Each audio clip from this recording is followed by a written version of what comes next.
தோழர்கள் அனைவருக்கும் வணக்கம். இது மார்க்சிய சிந்தனை மையத்தின் பிப்ரவரி மாத கூட்டம் 3வது அமர்வு. இன்றைய அமர்வில் நம் முன்னே பேச இருப்பவர் டாக்டர் வி முருகன் அவர்கள். முருகன் அவர்கள் ஏற்கனவே நம்மிடம் உரையாற்றி இருக்கிறார். அவரை பற்றி நாம் கூறியிருக்கின்றோம். புதிதாக 1-2 பேர் வந்திருக்கலாம். அவர் பேசிக்கலி இயற்பியல் துறையில் பிசிக்ஸில் டாக்டரேட் பட்டம் பெற்றவர். விவேகானந்தா கல்லூரியிலே பிசிக்ஸ் துறையிலே தலைமை பொறுப்பிலும் இருந்தவர். பல ஆய்வு நூல்கள் எழுதியிருக்கின்றார். இன்று அவர் எடுத்துக்கொண்டுள்ள தலைப்பு அறிவியல் தொழில்நுட்ப புத்தாக்க கொள்கை. மத்திய அரசு 2020 இறுதியில் வெளியிட்டிருக்காங்க. அதாவது ஒவ்வொன்றும் பாலிசி சொல்லுவோம் இல்லையா, எக்கனாமிக் பாலிசி, எஜுகேஷன் பாலிசி, அந்த மாதிரி இது science, technology and innovation policy 2020 மத்திய அரசு டிராஃப்ட் அறிக்கை வெளியிட்டு பொதுமக்களுடைய கருத்தை கேட்டிருக்காங்க. அதில் பல விஷயங்கள் பேசப்பட்டிருக்கு. ஸோ இந்தியாவில் வருங்காலத்தில் அறிவியல் தொழில்நுட்பம் இன்னோவேஷன் தொடர்பான திட்டங்கள் என்ன ஏது என்பதை பற்றிய விவரங்கள் அந்த அறிக்கையிலே சொல்லப்பட்டிருக்கிறது. அந்த அறிக்கையில் உள்ள விவரங்களை தோழர் முருகன் அவர்கள் விமர்சன கண்ணோட்டத்தோடு நம் முன்னே முன்வைக்க இருக்கின்றார். இந்த கூட்டத்திற்கு இணையம் வழியாக இணைந்திருக்கும் அனைத்து தோழர்களையும் மார்க்சிய சிந்தனை மையத்தின் சார்பாக வருக என்று வரவேற்று தோழர் முருகன் அவர்களை தன்னுடைய பேச்சை தொடங்குமாறு அழைக்கின்றேன். நன்றி தோழர். நான் இந்த சயின்ஸ், டெக்னாலஜி, இன்னோவேஷன் பாலிசி 2020 பற்றி ஒரு 15 நாட்கள் முன்னாடி தான் தமிழ்நாடு சயின்ஸ் ஃபாரம் சோழிங்கர் ஒரு கிளையின் சார்பாக பேசினேன் நான். அதுக்கப்புறம் திரும்ப நேற்று தமிழ்நாடு அறிவியல் இயக்கத்தின் சார்பாக ஒரு பெரிய பேனல் டிஸ்கஷனே நடந்தது. ஸோ இது அதே டாப்பிக்கை பற்றி இது 3வது மீட்டிங். அதில் 3வது மீட்டிங் நானே 2வது தடவை பேசுகிறேன். இந்த டாப்பிக்கை ஏற்கனவே பேசியதைத்தான் திரும்ப நான் பேச முடியாது. இதுக்கு மேலே வேற ஒன்றும் அதிகமாக பேச முடியாது. இருந்தாலும் கூட கொஞ்சம் சில விஷயங்கள் சேர்த்து எக்ஸ்பிளைன் பண்ணலாம் தான் இருக்கேன் நான். இந்த டாபிக் நான் யோசித்தது, படித்தது, திரும்ப திரும்ப ஒரு 4-5 முறை படிக்க எனக்கு தோன்றியது என்னவென்றால், இது நிறைய டெக்னிக்கல் ஜார்கன்ஸ்லாம் இருக்குது. இது டெக்னாலஜி ஃபீல்டில் உள்ளவர்கள் அல்லது டெக்னாலஜி ரிலேட்டட் ஃபீல்டில் உள்ளவர்கள், மேனேஜ்மெண்ட் சயின்ஸ் தெரிந்தவர்கள் இந்த டாக்குமெண்ட்டை பற்றி பேசி எக்ஸ்பிளைன் பண்ணால் கொஞ்சம் அதிகமாக உபயோகமாக இருக்கும் தான் நான் நினைச்சேன். நான் அந்த விதத்தில் இன்ஃபேக்ட் இங்கே இந்த குழுவில் அறிமுகமானவர்கள் என்ற முறையில் விஜயன் அல்லது ராஜன் பேசியிருந்தால் நன்றாக இருக்கும் தான் நான் யோசித்தேன். இன்ஃபேக்ட் அவர் பேர் நான் சஜஸ்ட் பண்ணேன். நான் எல்லாரும் ரொம்ப பிஸியாக இருக்காங்க. அதை பற்றி நானே திரும்ப பேச வேண்டியதாகிவிட்டது. சயின்ஸ், டெக்னாலஜி, இன்னோவேஷன்ங்கிறதுக்கு தமிழ்ல புத்தாக்கம், புத்துருவாக்கம்லாம் பேசியிருக்காங்க பார்க்குறேன். எனக்கு என்ன சரியான தமிழ் என்று தெரியவில்லை இன்னோவேஷனுங்கிறதுக்கு. ஸோ நான் அங்கங்கே முதல்ல அந்த டாக்குமெண்ட்ல தமிழ்ல இல்லை, அதை தொட்டு ஆங்கிலத்தில் தான் இருக்குது. அப்படியே நான் ஆங்கிலத்தில் தான் நோட்ஸ் தயார் பண்ணியிருக்கேன். ஸோ அதை தொட்டு ஆங்கிலமும் தமிழும் கலந்து தான் என்னால் பேச முடியும் இந்த டாபிக்ல. Science, technology, innovation policy 2020. இந்த draft ministry of science and technology, department of டெக்னாலஜியில் சென்ட்ரல் கவர்மெண்ட்டை சேர்ந்த டிபார்ட்மெண்ட்ஸு அவங்களால சர்க்குலேட் பண்ணப்பட்ட டிராஃப்ட். இந்த டாக்குமெண்ட், இந்த எக்ஸசைஸ், அதாவது இதை பற்றிய வேலைகள் எப்போ ஆரம்பிச்சாங்கன்னா ஏறக்குறைய மே மாதம் 2020 ஆரம்பிச்சிட்டாங்க. 2020 மே மாதத்துலேயே ஆரம்பிச்சிட்டாங்க. கொரோனா பீரியட்ல பல விஷயங்கள்ல சென்ட்ரல் கவர்மெண்ட் கொரோனா பீரியட்ல பல விஷயங்கள்ல கொண்டாடும். இந்த இது கூட அதே மாதிரி கொரோனா பீரியட்ல கொண்டிருக்காங்க. அவசரமாக கொண்டு தரப்பட்டது. இது முக்கியமான ஐடியா, முக்கியமான கான்செப்ட். ஆனாலும் இது ரொம்ப அவசரமாக கொண்டிருக்கிறார்கள். இதுல 4 ட்ராக் இருக்குது. அவங்களுடைய இது பிராரம்பியா பார்த்தீங்கன்னா, ஒரு ட்ராக் பொதுமக்களுடைய பார்ட்டிசிபேஷன், பப்ளிக் பார்ட்டிசிபேஷனை பொறுத்து இருக்குது. இன்னொரு ட்ராக் எக்ஸ்பர்ட்ஸுக்காகனே, அது ஒரு 21 எக்ஸ்பர்ட் குழு பண்ணியிருக்காங்க. அவங்கள வைத்து நிறைய மீட்டிங் நடத்தியிருக்காங்க எல்லாருமே. 3வது ட்ராக் அவங்களுடைய சயின்ஸ், டெக்னாலஜி ரிலேட்டட் டிபார்ட்மெண்ட்ஸு, அப்புறம் state government departments, scientific and technological இன்ஸ்டிடியூஷன்ஸோட தலைவர்கள், ஹெட் ஆஃப் த இன்ஸ்டிடியூஷன்ஸ், அவர்களெல்லாம் வந்து ஒரு 3வது ட்ராக். 4வது ட்ராக் வந்து இந்த 3 ட்ராக்லையும் வந்த வியூஸை கன்சாலிடேட் பண்றது 4வது ட்ராக். என்ன இது? இது இந்த சயின்ஸ் அண்ட் டெக்னாலஜியை பத்தி ஏற்கனவே டிராஃப்ட், சிமிலர் டிராஃப்ட்ஸ் வந்து ஹிஸ்டாரிக்கலா பாத்தீங்கன்னா, வரலாற்று ரீதியா பாத்தீங்கன்னா சிமிலர் டிராஃப்ட்ஸ் பாத்தீங்கன்னா இது முதல் தடவையாக நடப்பது என்று 1958 நடந்திருக்கு, 1983 நடந்திருக்கு, 2003 நடந்திருக்கு, 2013 நடந்திருக்கு, இப்ப 2020. இதுல 1958 1983 நடந்த 1983 நடந்த காலம் வந்து நேரு இந்திரா காங்கிரஸ் காலம். அப்போ வந்து செல்ஃப் ரிலையன்ஸுக்கு ரொம்ப இம்பார்ட்டன்ஸ் கொடுத்த காலம். அது எல்லாமே கவர்மெண்ட் இன்ஸ்டிடியூஷன்ஸ் தான். ஏறக்குறைய சயின்ஸ் டெக்னாலஜி எல்லா இன்ஸ்டிடியூஷன்ஸ் பார்த்தீங்கன்னா ஏறக்குறைய கவர்மெண்ட், மேஜர் இன்ஸ்டிடியூஷன்ஸ் பார்த்தீங்கன்னா கவர்மெண்ட் ஆரம்பிச்ச இன்ஸ்டிடியூஷன்ஸ். ஸோ இந்த காலகட்டத்தில் தான் ஐஐடி 1962 ஆரம்பிச்சாங்க. CSIR, department of atomic energy, national physical laboratory, physical research laboratory, ISRO, பல விதமான அறிவியல் தொழில்நுட்ப இன்ஸ்டிடியூஷன்ஸ் இந்த காலத்துல தான் ஆரம்பித்தது. இது இம்மீடியட்லி ஆஃப்டர் இண்டிபெண்டன்ஸ் ஆரம்பித்தது தொட்டு அந்த தாக்கமே அதுல இருந்தது. 2003 2013 நியோ லிபரல் பாலிசி வந்த பிறகு ஆரம்பித்தது. இந்த செல்ஃப் ரிலையன்ஸ் கூட பார்த்தீங்கன்னா அந்த காலத்தில் பார்த்தா நியூக்ளியர் எனர்ஜி பார்த்தீங்கன்னு வச்சுக்கல 3 ஸ்டேஜ்னு ஆரம்பிச்சிருந்தாங்க. உதாரணத்துக்காக சொல்றேன், 3 ஸ்டேஜ். அந்த 3 ஸ்டேஜை பார்த்தோம்னா அதில் முக்கியமாக நாமளே இண்டிஜினஸாக டெவலப் பண்றது தான் 3 ஸ்டேஜ். ஆனால் வெரி ஸ்லோ ப்ராசஸ். அவர்கள் எதிர்பார்த்த ஸ்பீடுக்கு நடக்கல. It's very slow process. இதை ஏறக்குறைய பிரேக் பண்ணதுன்னு பார்த்தீங்கன்னா மன்மோகன் சிங் தான். அவர் பீரியட்ல தான் இந்த நியூக்ளியர் எனர்ஜி 1, 2, 3 டீல்லாம் போட்டது. என்ன 2003 2013 நான் சொன்ன மாதிரி ஒரு liberal policy. So neo liberal policy வந்த பிறகு போட்ட இது. இப்போ 2020 திரும்பவும் return to self Reliance, Atma Nirbhar அப்படின்னு புது தலைப்புல வந்து புது ஸ்லோகன்ல வந்திருக்கு. பட் எசென்ஷியலா செல்ஃப் ரிலையன்ஸ். இது வந்து நியூ. இந்த ஒரு சின்ன வித்தியாசம் பார்க்கணும். பழைய செல்ஃப் ரிலையன்ஸுக்கும் இந்த செல்ஃப் ரிலையன்ஸ், இந்த ஆத்ம நிர்பாருங்கிறதுக்கு வித்தியாசம் இருக்குது. இது ரிட்டர்ன் டு செல்ஃப் ரிலையன்ஸ், பழைய செல்ஃப் ரிலையன்ஸுக்கு ரிட்டர்ன் இல்லை. இப்போ இது மேட் இன் இந்தியான்னு சொல்றாங்க. ஆனால் இது வந்து பழைய செல்ஃப் ரிலையன்ஸ்ல இருந்து இது முன்னால் சொல்ற இந்த ஐடியால இருந்து இது முற்றிலும் மாறுபட்டது. முக்கியமாக பார்த்தீங்கன்னா செல்ஃப் ரிலையன்ஸுங்கிறது does not mean everything is made கவர்மெண்டோட ஃபண்டிங்ல கவர்மெண்டே நடத்துறதுங்கிறது அர்த்தம் கிடையாது. செல்ஃப் ரிலையன்ஸ் தான்.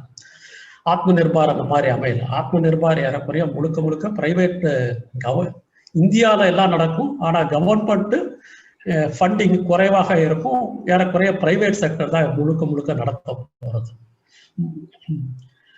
பெஸ்ட் எக்ஸாம்பிள் பார்த்தீங்கன்னா இந்த ரீசெண்டாக கோவிட்-19க்கான வேக்சினேஷன் கோவேக்சின் வந்து டெவலப் பண்ணியிருக்கிறது வந்து Bharat biotechnology. It's a private institute. அது வந்து ஒரு பிரைவேட் இன்ஸ்டிடியூட். ஸோ கவர்மெண்ட்ல முன்னாடி கவர்மெண்ட்டுக்குள்ளேயே நிறைய இன்ஸ்டிடியூஷன்ஸ் இருந்தது. வேக்சினேஷன்லாம் டெவலப் பண்ணக்கூடிய அளவுக்கு நமக்கு அந்த அளவுக்கு பொட்டன்ஷியலாக இருந்தது. அதெல்லாம் இப்போ ஓரம் கட்டிட்டாங்க. என்னதுன்னு அதே மாதிரி அந்த சீரம் இன்ஸ்டிடியூட் பூனால இருக்கின்ற சீரம் இன்ஸ்டிடியூட் அதுவும் பிரைவேட் இன்ஸ்டிடியூட் தான். ஸோ இதுதான் இன்னைக்கு கரெக்டாக ஆத்ம நிர்பாரை பத்தி ஒரு எடுத்த உடனே பரிச்சுன்னு கொடுக்கின்ற ஒரு எக்ஸாம்பிள். என்ன இது? ஸோ இந்த டாக்குமெண்ட் இதுல நியூ டேர்ம் ஆட் பண்ணியிருக்காங்க. பழைய இதுல வந்து சயின்ஸ் அண்ட் டெக்னாலஜியோட நிறுத்திடுவாங்க. என்னது வெவ்வேறு பேர்ல இருக்குது. சயின்ஸ் அண்ட் டெக்னாலஜி தான் எசென்ஷியலா இருக்குது. இந்த டாப்ல வந்து இந்த தடவை வந்து சயின்ஸ் டெக்னாலஜி இன்னோவேஷன் அப்படின்னு கூட ஒரு வார்த்தையை யூஸ் பண்ணியிருக்காங்க. என்ன இருக்குது இந்த இன்னோவேஷன்னா நம்ம கூட ரொம்ப high level சயின்ஸ்லயோ high level sophisticated டெக்னாலஜிலயோ நடக்கிறதா இன்னோவேஷனுங்கிற அர்த்தம் இல்லை. இன்னோவேஷனுங்கிறது வெரி பிராட் சென்ஸ்ல யூஸ் பண்ற ஒரு டேர்ம். கிரிக்கெட்ல reverse swing is innovation, reverse sweep ஒரு இன்னோவேஷன்.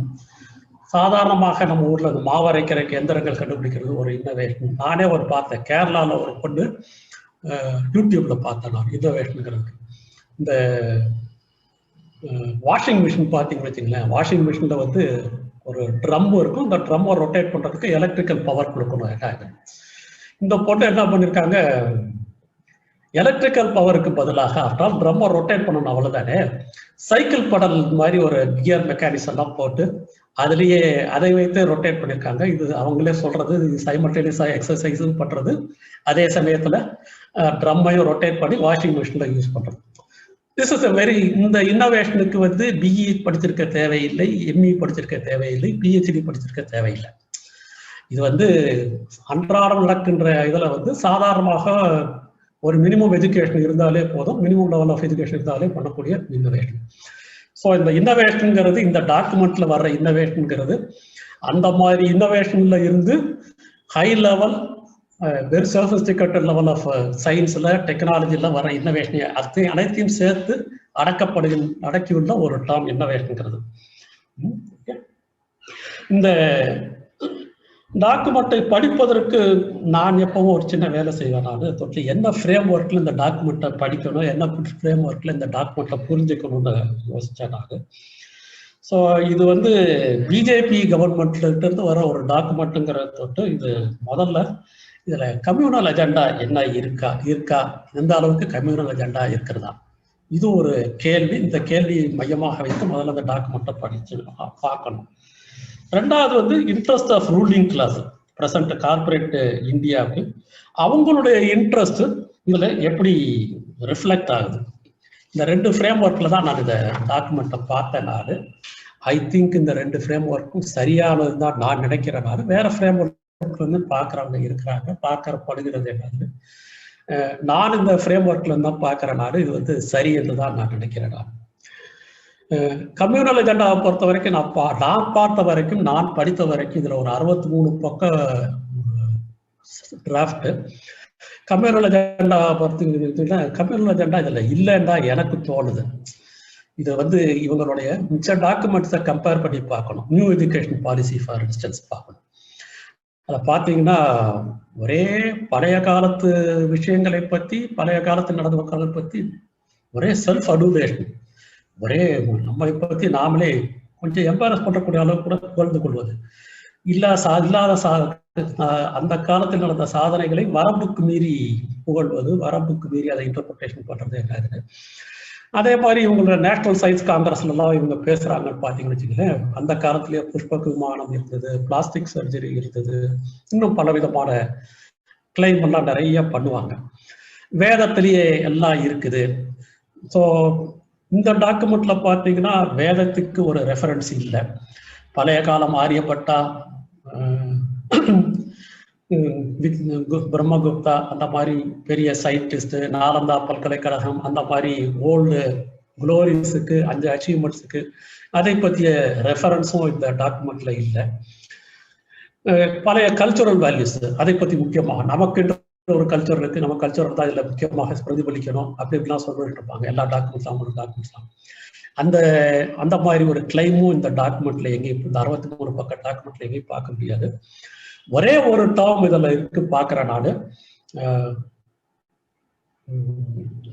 ட்ரெடிஷன் பேஸ்டு டெக்னாலஜி அப்படிங்கிறது ஒன்று இருக்குது. இந்த ட்ரெடிஷன் பேஸ்டு டெக்னாலஜி தான் சில சமயங்கள்ல வேற மாதிரி கூட இன்டர்பிரேஷன் பண்ண முடியும். ஆனால் ட்ரெடிஷன் பேஸ்ட் டெக்னாலஜி எந்த இடத்துல வர முடியும்னா பிசிக்கல் சயின்ஸ் ரிலேட்டட் டெக்னாலஜிலாம் வர முடியாது. லேசர் இதுலலாம், லேசர்லையோ ஸ்பேஸ் சயின்ஸ்லையோ இதுலலாம் ட்ரெடிஷன் பேஸ்ட் டெக்னாலஜி வர முடியாது. மெடிசின்ல வரலாம், ஹெல்த்ல வரலாம், அக்ரிகல்ச்சர்ல வரலாம், இந்த மாதிரி 1-2 இடங்கள்ல வரலாம். பட் ஈவன் தான் அது கூட பழைய காலத்தோட தொடர்பு இருக்கு, பழைய இந்துத்துவாவோட தொடர்பு படுத்த முடியாதுன்னு நினைக்கிறேன் நான். தொட்டு இந்த டாக்குமெண்ட்ல நான் அறிந்த வரைக்கும் ஒரு கம்யூனல் இது இந்த டாக்குமெண்ட்ல இல்லை. அதை விட்டுட்டோம்னா அடுத்தது வந்து இன்ட்ரெஸ்ட் ஆஃப் ரூலிங் கிளாஸ், அவங்கள தான் இந்த சயின்ஸ் டெக்னாலஜி இன்னோவேஷன் பாலிசி டாக்குமெண்ட்ல எந்த அளவுக்கு ரிஃப்ளெக்ட் ஆகுது. இது வந்து நான் இந்த டாக் தயாரித்தது வந்து தமிழ்நாடு அறிவியல் இயக்கத்தில் இருக்கின்ற அங்கு வருகின்ற அங்கத்தினர்களுக்காக, அங்கு வருகின்ற நபர்களுக்காக தயாரித்தது. சயின்ஸ் அண்ட் டெக்னாலஜியை பற்றி, அதற்குரிய பொலிட்டிக்கல் பயாஸை பற்றி, கிளாஸ் பயாஸை பற்றி இங்கு இந்த கூட்டத்தில் நான் பேசுவதுங்கிறது சிங்கத்தின் குகையில் தலையை விடுற மாதிரி தான். நிஜமாக இங்கே எல்லாரும் இதில் எக்ஸ்பர்ட்ஸ் இருந்தாலும் ஒரு சேக் ஆஃப் கண்டினியூட்டிக்காக அங்கே தயார் பண்ண மாதிரியே நான் இதை சொல்கிறேன், நான் பேசுகிறேன். நான் சயின்ஸ் அண்ட் டெக்னாலஜிக்கு ஒரு பொலிட்டிக்கல் டைமென்ஷன் இருக்குது, சோஷியல் டைமென்ஷன் இருக்குது. சயின்ஸுக்கும் சரி டெக்னாலஜிக்கும் சரி ஒரு பொலிட்டிக்கல் டைமென்ஷன் இருக்கு, சோஷியல் டைமென்ஷன் இருக்கு. It's a part of productive force, உற்பத்தி சக்திகளின் ஒரு அங்கமாகும். என்ன சயின்ஸ் அண்ட் டெக்னாலஜிக்கு ஒரு கிளாஸ் பயஸே இருக்குது. சயின்ஸுக்கு டெக்னாலஜி ரொம்ப ஆப்வியஸாக தெரியும் எப்படி கிளாஸ் பயஸ் அதில் இருக்குங்கிறது. சயின்ஸில் கூட ஒரு கிளாஸ் பயஸ் இருக்கிறது. கண்டென்ட் வைஸாகவும் கிளாஸ் பயஸ் சில இடங்கள்ல இருக்கும். ஃபிசிக்ஸு, கெமிஸ்ட்ரி போன்ற ஃபிசிக்கல் சயின்ஸில் கண்டென்ட் வைஸாக ஒன்றும் கிளாஸ் பயஸ் இருக்காது. ப்ரையாரிட்டி, எந்தெந்த சயின்ஸை வளர்ப்பது, எந்த டைரக்ஷனில் வளர்த்து கொண்டு போவது, எவ்வளோ அதுக்கு பணத்தை செலவிடுவது, அதெல்லாம் பார்த்தீங்கன்னா சயின்ஸ், ஃபிசிக்கல் சயின்ஸ் ரிலேட்டட் டெக்னாலஜியாக இருக்கட்டும், அல்லது சயின்ஸாக இருக்கட்டும், டெக்னாலஜியாக இருக்கட்டும், அல்லது பயாலஜி ரிலேட்டட் சயின்ஸ் அண்ட் டெக்னாலஜியாக இருக்கட்டும், எல்லா விதத்துலையும் அதிலெல்லாம் கிளாஸ் பயஸ் நிச்சயமாக பார்க்க முடியாது. நான் அங்கே கொடுத்த ஒரு சிம்பிள் ஆர்குமெண்ட்டு, சயின்ஸ் அண்ட் டெக்னாலஜிக்கு யாரையும் ஒருத்தர் ஃபண்டு பண்ணல. ஜெனரலாக சொல்லுவாங்க சயின்ஸ் அண்ட் டெக்னாலஜிக்கு வந்து ஒரு கியூரியாசிட்டியில் வந்தது, இன்னோவேஷன்லாம் கியூரியாசிட்டியில் வந்தது, சயின்ஸ்லாம் ஒரு கியூரியாசிட்டியில் வந்ததுன்னு. ஆனாலும் இந்த கியூரியாசிட்டியே இருந்தாலும் கூட யாரையும் ஒருத்தர் ஃபண்டு பண்ணணும், அதுக்கு ஒரு பேட்டர்னேஜ் கொடுக்கணும் சயின்ஸ் அண்ட் டெக்னாலஜி செய்வதற்கு. அந்த பேட்டர்னேஜ் எங்கிருந்து வரும், அந்த பணம் எங்கிருந்து வரும், அந்த ரிசோர்ஸஸ் எங்கிருந்து வரும்? நிச்சயமாக அந்தந்த சமுதாயத்தில், அந்தந்த காலகட்ட சமுதாயத்தில் ரூலிங் கிளாஸ் யார் இருந்தாங்களோ அவர்கிட்ட தான் சப்போர்ட் பண்ணக்கூடிய அளவுக்கு ரிசோர்ஸஸ் இருக்கின்றது. அவர்கள் வந்து உங்களுக்கு ஏன் பணத்தை தர வேண்டும், உங்களுக்கு ஏன் பணத்தை தர வேண்டும், அவர்கள் வந்து உங்களுக்கு ஏன் அதை செலவு பண்ண வேண்டும். ஸோ அவர்கள் வந்து அதில் பணத்தை செலவு பண்ண வேண்டும். அவங்களுக்கு அப்போ ஏதேனும் ஒரு இன்ட்ரெஸ்ட் இருக்கணும், அப்போதான் அவங்களுக்கு செலவு பண்ணுவாங்க. இல்லைன்னா அவங்களுக்கு ஒரு ஆதாயம் இருக்கணும், அப்போதான் செலவு பண்ணுவாங்க. ஹிஸ்டாரிக்கலாக பார்த்தாலே ஏறக்குறைய இந்த மாதிரி தான் நடந்தது. ஏறக்குறைய பழைய காலத்து, முதல் காலத்து சிவிலைசேஷன்லேருந்து பார்த்தீங்கன்னா, நாகரிகத்திலேருந்து பார்த்தீங்கன்னா ஏறக்குறைய என்ன விதமான சயின்ஸு, டெக்னாலஜி டெவலப்மெண்ட்டு எல்லாம் பார்த்தீங்கன்னா ஏறக்குறைய அந்தந்த ரூலிங் கிளாஸோடைய இன்ட்ரெஸ்ட்டுக்கு தகுந்த மாதிரி தான் நடந்தது. நாம வாழ்கின்ற காலம் ஒரு முதலாளித்துவ சமுதாயம். இந்த முதலாளித்துவ சமுதாயத்தில் ப்ராஃபிட் ஜெனரேஷன் தான் முக்கியமானது. இந்த ப்ராஃபிட் ஜெனரேஷனில் வைத்து தான் இதில் அதுதான் முக்கியமான கைடிங் பிரின்சிபிள்னே சொல்லணும். என்ன இதுவும் கூட ஏறக்குறைய வரலாற்று புதிய கடந்த 200 வருஷமாகவே அப்படியே பார்த்தீங்கன்னா இருக்கும். நான் அங்கே கொடுத்த example steam engine for instance best example. Industrial ரெவல்யூஷனுக்கு தேவையான இருந்ததை தொட்டே ஸ்டீம் இன்ஜின் கண்டுபிடிக்கப்பட்டது. தெர்மோடைனமிக்ஸ் ஒரு சப்ஜெக்டே ஏறக்குறைய இந்த டெக்னாலஜிக்கு, இன்ஜினியரிங்க்கு, ஹீட் டிரான்ஸ்ஃபரை பற்றி தேவையான ஒரு சப்ஜெக்ட் என்ன எதுன்னு பார்த்தீங்கன்னா அதனுடைய அவுட்கம்ல இருந்து, அது ரிலேட்டட் ரிசர்ச்ல இருந்து வந்த சப்ஜெக்ட் தெர்மோடைனமிக்ஸ். பார்த்தீங்கன்னா கான்சர்வேஷன் ஆஃப் எனர்ஜி, இன்புட்டை விட அவுட்புட் கிடைக்குமான்னு ஒரு காலத்துல பல விதமா ட்ரை பண்ணி பார்த்தாங்க. அதில் கிடைக்கிறதுக்கு வாய்ப்பு இல்லை. இன்புட்டுக்கும் அவுட்புட்டும் ஒன்றாக தான் இருக்க வேண்டும். அந்த மோஸ்ட் இன்புட்டுக்கு சமமாக தான் வர முடியும். First law of thermodynamics 100% efficiency உள்ள இன்ஜின் வேணுமா, என்ன கன்ஸ்ட்ரக்ட் பண்ண முடியுமா, நடக்க முடியாத காரணம் என்பது செகண்ட் லா ஆஃப் தெர்மோடைனமிக்ஸ். இந்த மாதிரி இப்போ காலத்து வேக்சின் எடுத்துக்கிட்டா கோவிட் வேக்சின். சாதாரணமாக ஒரு வேக்சின் டெவலப் பண்ணுவதற்கு இவ்வளவு நாளாக இந்த அனுபவம் 10 வருடங்கள், 5 வருடங்கள், 10 வருடங்கள் ஆகும். என்ன இந்த கோவிட் வேக்சின் மட்டும் ஏறக்குறைய 9 மாதத்தில் அல்லது 1 வருடத்துக்குள்ளார கண்டுபிடிச்சிட்டாங்க. ஏன்னா அதுக்கு வந்து அவ்வளோ கமர்ஷியல் பொட்டன்ஷியல் இருக்குது, அதுக்கு இம்மீடியட் நெசசிட்டி இருக்குது. ஸோ அந்த இதெல்லாம் தான் நான் அது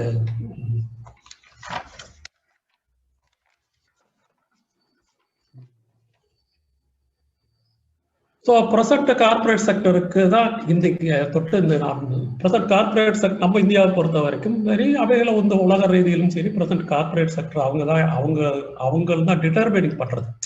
எந்த டைரக்ஷன்ல சயின்ஸ் டெவலப் பண்ணணும், எந்த டைரக்ஷன்ல டெக்னாலஜி டெவலப் பண்ணுங்கிறது அவங்க தான் டிட்டர்மின் பண்றது.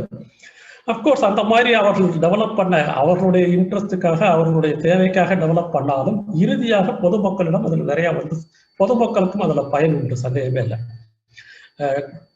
செல்போன் எடுத்துக்கோங்க, கம்யூனிகேஷன் எடுத்துக்கோங்க, டிரான்ஸ்போர்ட் எடுத்துக்கோங்க, அல்லது கம்ப்யூட்டர், இதெல்லாம் பொதுமக்களை சேர்த்தாலே வருது. என்ன இது பிரைமரிலே அவங்களுக்கு ஆதாயத்துக்காக வருது, பட் பிரைமரி பொதுமக்களுக்கு சேர்த்து தான் வருது. ஒரு சின்ன ப்ரிகாஷன் மட்டும் எடுத்துக்கணும்னு நான் சொல்றது வந்து, எல்லா சயின்ஸும் எல்லா டெக்னாலஜியும் அப்படிதான் வரும்னு சொல்லலை. இது வந்து ஒரு ப்ராடர் லெவலில் நடக்குது. For instance general theory of relativity, ஐன்ஸ்டீனோட ஜெனரல் தியரி ஆஃப் ரிலேட்டிவிட்டி எடுத்துக்கிட்டீங்கன்னு வச்சுங்களேன், ஒரு விதமான சமுதாய ரிக்குவயர்மெண்ட்டும் கிடையாது, சோசியல் நீட்ஸும் கிடையாது, டெக்னாலஜி நீட்ஸும் கிடையாது, ஒன்றும் கிடையாது. பியூர்லி அவருடைய கியூரியாசிட்டி, அவருடைய சில இன்டலெக்சுவல் கொஸ்டின்ஸுக்காக கேட்டதுல தான் வந்து நிறைய சயின்ஸ் அந்த மாதிரி வருது, சந்தேகமே இல்லை. ஓவரால் டைரக்ஷன் பார்த்தீங்கன்னா எந்த டைரக்ஷன்ல பார்க்குறது, இது ஓவரால் ஸ்டேட்மெண்ட்ல வர ஒரு ஐடியா என்ன இருக்குது. ஸோ நம்மளுடைய கார்பரேட் செக்டரை பொறுத்த வரைக்கும் பார்த்தீங்கன்னா லோக்கல் மார்க்கெட்டு, ஃபாரின் மார்க்கெட் ரெண்டா பிடிக்கலாம். லோக்கல் மார்க்கெட்ல நாம வந்து இன்றைக்கு எல்லா விதமான டெக்னாலஜி யூஸ் பண்ணி பல விதமான வியாபார நோக்கத்தோட டெக்னாலஜி யூஸ் பண்ணிட்டு இருக்காங்க, சயின்ஸை யூஸ் பண்ணிட்டு இருக்காங்க. ஃபாரின் மார்க்கெட் வேணும்னா அதுல நிஜமாக காம்பீட் பண்றதுக்கு கொஞ்சம் அவ்வளவு சுலபம் இல்லை. அவங்களுடைய மார்க்கெட்டோட நம்ம காம்பீட் பண்ணலாம். முக்கியமாக அவங்களுடைய மார்க்கெட்டை நம்ம கம்பீட் பண்ணோம்னா கட்டிங் எட்ஜ் சயின்ஸ்ல நமக்கு திறமை இருக்க வேண்டும். இங்கேயே இந்தியாவிலேயே கட்டிங் எட்ஜ் சயின்ஸ்ல இருந்த டிஸ்கவரிஸ்லாம் செய்யணும். என்ன கட்டிங் எட்ஜ் சயின்ஸ் அல்லது frontier areas of science and technology, இதுல நாம் வளர்ந்தால்தான், இதுல நமக்கு திறமை இருந்தால்தான் அதில் பண்ண முடியும், இல்லாட்டா பண்ண முடியாது. இந்த கோவிட் எக்ஸாம்பிள் தான் நான் திரும்பவும் சொல்றேன். நம்ம ஊர்ல இந்தியாவில் பார்த்தீங்கன்னு வச்சுங்களேன், ஸ்பேஸ் சயின்ஸும் ஃபார்மசூட்டிக்கல் இண்டஸ்ட்ரீஸும் நம்ம நிஜமாக ஒரு நல்ல வளர்ச்சி இருக்கோம். ஸோ இந்த கோவிட் வந்தது நிஜமாக நமக்கு, இந்த கோவிட் வந்தது நிஜமாக நல்லா யூஸ் கொடுத்துருக்கோம். ஓகே, ஸோ எல்லாத்துலேயும் இப்போ இந்த காலகட்டத்தில் அதுவும் பிஜேபி கவர்மெண்ட்டுக்கு வந்ததுக்கு அப்புறம் அவர்களுக்கு கவர்மெண்ட் இன்டர்வென்ஷன் எதுலையுமே அவங்களுக்கு நம்பிக்கை இல்லை. ஹாஸ்பிட்டல்ஸ் கவர்மெண்ட் ரன் பண்ணக்கூடாது, சயின்ஸ் இன்ஸ்டிடியூஷன்ஸு கவர்மெண்ட் ரன் பண்ணக்கூடாது, ஸ்கூல்ஸு கவர்மெண்ட் ரன் பண்ணக்கூடாது, எல்லாமே கவர்மெண்ட் அதுலேருந்து விட்ரா பண்ணிட்டு, any public sector government run பண்ணக்கூடாது, எல்லா நிறுவனங்களும், எல்லா தொழில் நிறுவனங்களும் எல்லாத்துலேருந்து கவர்மெண்ட் விலகி போயிடும், ஒன்லி பிரைவேட் செக்டர் தான், எல்லாத்தையும் பிரைவேட் செக்டர் தான் கொடுக்கணும்னு பண்ணாங்க. அதுக்கு அந்த கொரோனா பீரியட்லேயே அனௌன்ஸ்மெண்ட் பார்த்தீங்கன்னு வச்சுங்களேன், ஸ்பேஸ் சயின்ஸ் எந்தெந்த விதத்தில் ப்ரைவேட்டைசேஷன் பண்ணலாம், எந்த விதத்தில் private players they can have a role அப்படிங்கிறது பண்ணுறாங்க. ஆனால் இது வந்து ஒன்று ரெண்டு ரொம்ப லிமிட்டட் ஃபீல்டில் தான் பண்ண முடியாது, லிமிட்டட் ஃபீல்டில் தான் பண்ண முடியும். ஸ்பேஸ் சயின்ஸு அல்லது ஃபார்மசூட்டிக்கல் இண்டஸ்ட்ரி, இந்த மாதிரி ஒரு லிமிட்டட் ஃபீல்ட் தான். அதர் ஃபீல்ட்ஸ் முக்கியமாக பார்க்கறது electronics, artificial intelligence, machine learning, biotechnology, இதெல்லாம் பார்த்தீங்கன்னா நிஜமாக இன்றைக்கு இருக்கின்ற சயின்டிஃபிக் ரிசோர்ஸஸ், இந்தியாவில் இருக்கின்ற சயின்டிஃபிக் ரிசோர்ஸஸை வைத்து நிச்சயமாக அதெல்லாம் பண்ணக்கூடிய அளவு இல்லை. ரஃபேல் ஃபார் இன்ஸ்டன்ஸ், ரஃபேலுக்கு அந்த ஃபைட்டிங் அந்த காம்பேட் இது வந்து நம்மளால பண்ண முடியாது, அந்த அளவுக்கு நம்ம பண்ணக்கூடிய டெக்னாலஜி இல்லை. HALல சொல்றாங்க, இருந்தாலும் அந்த அளவுக்கு நம்ம பண்ணக்கூடிய டெக்னாலஜி இல்லை. ஸோ வேற வழி இல்லாமல் அதிக காசு கொடுத்து நம்ம தான் வாங்கணும். இதே ரஃபேல் டெக்னாலஜி நமக்கு இருந்தால் நாம் இன்னும் அதிக லாபத்தோடு விற்கக்கூடிய ஒரு வாய்ப்பு இருக்கின்றது. இன்றைக்கு இருக்கின்ற கார்பரேட் செக்டர் அந்த மாதிரி ஒரு இன்ட்ரெஸ்ட் இருக்கா இல்லையா அப்படிங்கிறது நம்மளால கண்டுபிடிக்க முடியாது. அவர் சொல்றதுல இருந்து நமக்கு ஒன்றும் கண்டுபிடிக்கிறது முடியறது இல்லை. பிஜேபி நேரடியாக சொல்றதும் சரி, கார்பரேட் செக்டர் நேரடியாக இந்த விஷயங்கள் அதிகமாக சொல்லுவதில்லை. நாம இதுல புரிந்து கொள்வது இந்த டாக்குமெண்ட்டை படிக்கும்போது அல்லது அவங்களுடைய மிச்ச டாக்குமெண்ட்லாம் படிக்கும்போது ஒரு சின்ன எண்ணம் நமக்குள்ளார எப்பயுமே எங்க அசோசியேஷன்ல நாங்கள் மீட்டிங்லாம் சொல்லுவாங்க, சிந்தனை ஒன்று, சொல் ஒன்று, செயல் ஒன்று அப்படிம்பாங்க. அவங்க சிந்தனையில ஏதோ இருக்கும், அத்தனையும் நமக்கு தெரியாது, சொல்லுவதில்லை. சொல்லுவது அத்தனையும் சரியாக எல்லாவற்றையும் தேவையானவற்றை எல்லாத்தையும் அது செய்ய போறதுன்னு சொல்வதில்லை. ஸோ சொல்வதிலிருந்து செயல்படுத்தும் போது எதை செயல்படுத்துவாங்க, எதை செயல்படுத்த முடியாதுன்னு தெரியாது. ஸோ இது இறுதியாக செயல்படுத்தப்படும் போது தான் தெரியும் நிஜமாக அவர்களுக்கு என்ன விதமான ஆர்வம் இருக்கின்றது, என்ன விதமான இன்ட்ரெஸ்ட் இருக்கின்றது, அவர்களுக்கு என்ன விதமான அஜெண்டா இருக்கிறதுங்கிறது போட்டு சொல்ல முடியாது. இந்த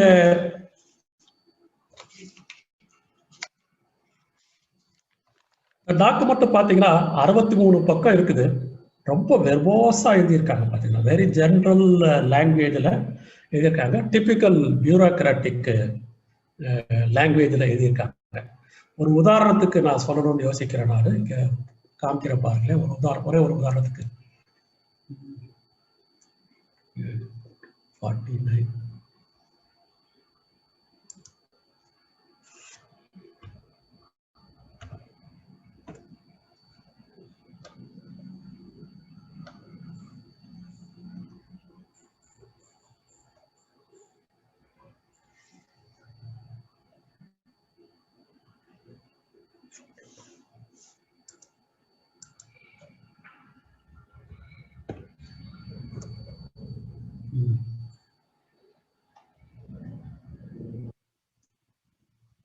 இன்ஸ்டிடியூட் மெக்கானிக்ஸ்ங்கிறத போட்டிருக்காங்க. ஒரு இங்கிலீஷ்ல தான் இருக்கு. அப்படியே நான் படிக்கிறேன், சும்மா வருவேன். Based on the principle of charter framework, an institutional mechanism will be created to bring about diversity, equity, and inclusion in science, technology, innovation. It will aim to remove barriers to participation, promotion, and incentivization, and ensure recruitment, retention, and effective engagements of excluded groups and marginalized communities. The given mechanism will also take into account of the following aspects. Provisions will be made for sensitization, orientation, counseling with regard to gender, sexuality, ethnicity, language, disability, prior to intimation of training, education, recruitment or funding, ethical training on sensitivities of various biases, invisible or otherwise must be imparted to all. இந்த ஸ்டேட்மெண்ட்டை பார்த்தீங்கன்னா இதெல்லாம் very general statement. இதை மறுக்கிறதுக்கு ஒண்ணுமே கிடையாது. இந்த statement எல்லாம் இந்த டாக்குமெண்ட்டே பார்த்தீங்கன்னா ஃபுல்லா இந்த மாதிரி ஒரு ஜென்ரல் ஸ்டேட்மெண்ட் தான் இருக்கிறது. இதுல இருந்து நிஜமாகவே என்ன மீனிங்ஃபுல்லாக இது நடப்பதற்கு வாய்ப்புகள் உண்டு, என்ன மீனிங்ஃபுல்லாக இதை நமக்கு கன்வே பண்றது, இது ரெண்டையும் கண்டுபிடிக்கிறது ஒரு கடினமான காரணம். இந்த விஷயத்துல நான் ஏற்கனவே நேற்றே நான் ஜெனரல் அண்டர்ஸ்டாண்டிங் தமிழ்நாடு அறிவியல் இயக்கம் அல்லது all India people science network Congress இதெல்லாம் ஒரு லெஃப்ட் சர்க்கிள்ல இருந்து ஒரு ஜெனரல் அண்டர்ஸ்டாண்டிங் என்ன பார்த்தீங்கன்னா ஏறக்குறைய இந்த டாக்குமெண்ட் நேற்று கூட இந்த டிஸ்கஷன்ல தான் வந்தது பார்த்தலாம். This document is focus. அதாவது இதுல ஒன்றும் சீரியஸான விஷயங்களே இந்த டாக்குமெண்ட்ல இல்லை, சீரியஸான ஐடியாஸே இந்த டாக்குமெண்ட்ல ஒன்றும் இல்லை. அப்படிதான் ஜெனரல் அண்டர்ஸ்டாண்டிங் லெஃப்ட் சர்க்கிள்ல. ஜெயராமன் இதை ஃபார்ஸ்ன்னே சொன்னார். பார்க்கலாம், ஜெயராமன் இந்த சயின்ஸ் அண்ட் டெக்னாலஜி பாலிசியில நிஜமாக ரொம்ப எக்ஸ்பர்ட் ஆகுது, நிறைய விவரம் தெரிந்தவர், அனுபவம் உள்ளவர், டைரக்டாகவே சில சமயங்கள்ல அனுபவம் உள்ளவர். அவரே இது சொன்னார் அந்த டாக்குமெண்ட்டை பத்தி பேசும்போது ஃபார்ஸ் அப்படிதான் சொல்லிட்டாரு. அது அப்கோர்ஸ் இது ஓரளவுக்கு இது சரின்னு தான் எனக்கும் கூட தோணுது. நானே இப்போ படிச்சு காமிச்சேன் பாருங்க, அந்த மாதிரி தான் இருக்கிறது. ஜஸ்டிஃபிகேஷன் இருக்கு நிஜமாகவே. இது என்னன்னா பாஸ்ட் ரெக்கார்ட் ஆஃப் பிஜேபியை பார்த்தீங்கன்னா அந்த மாதிரி ஒரு நிச்சயமாக இந்த கன்க்ளூஷனுக்கு ஒரு ஜஸ்டிஃபிகேஷன் இருக்கு. முக்கியமாக ஆர்எஸ்எஸ் பிஜேபி ரெண்டு பேருக்கும் மாடர்ன் சயின்ஸ்லயே ஒரு நம்பிக்கை இல்லாதவர்கள், மாடர்ன் சயின்ஸை பத்தி கொஞ்சம் ஒதுக்கிட்டு போறாங்க, மாடர்ன் சயின்ஸ் அதிகமாக நம்பாதவர்கள் தான் எல்லாம் சொல்றாங்க. எல்லா இதுல அவங்களுடைய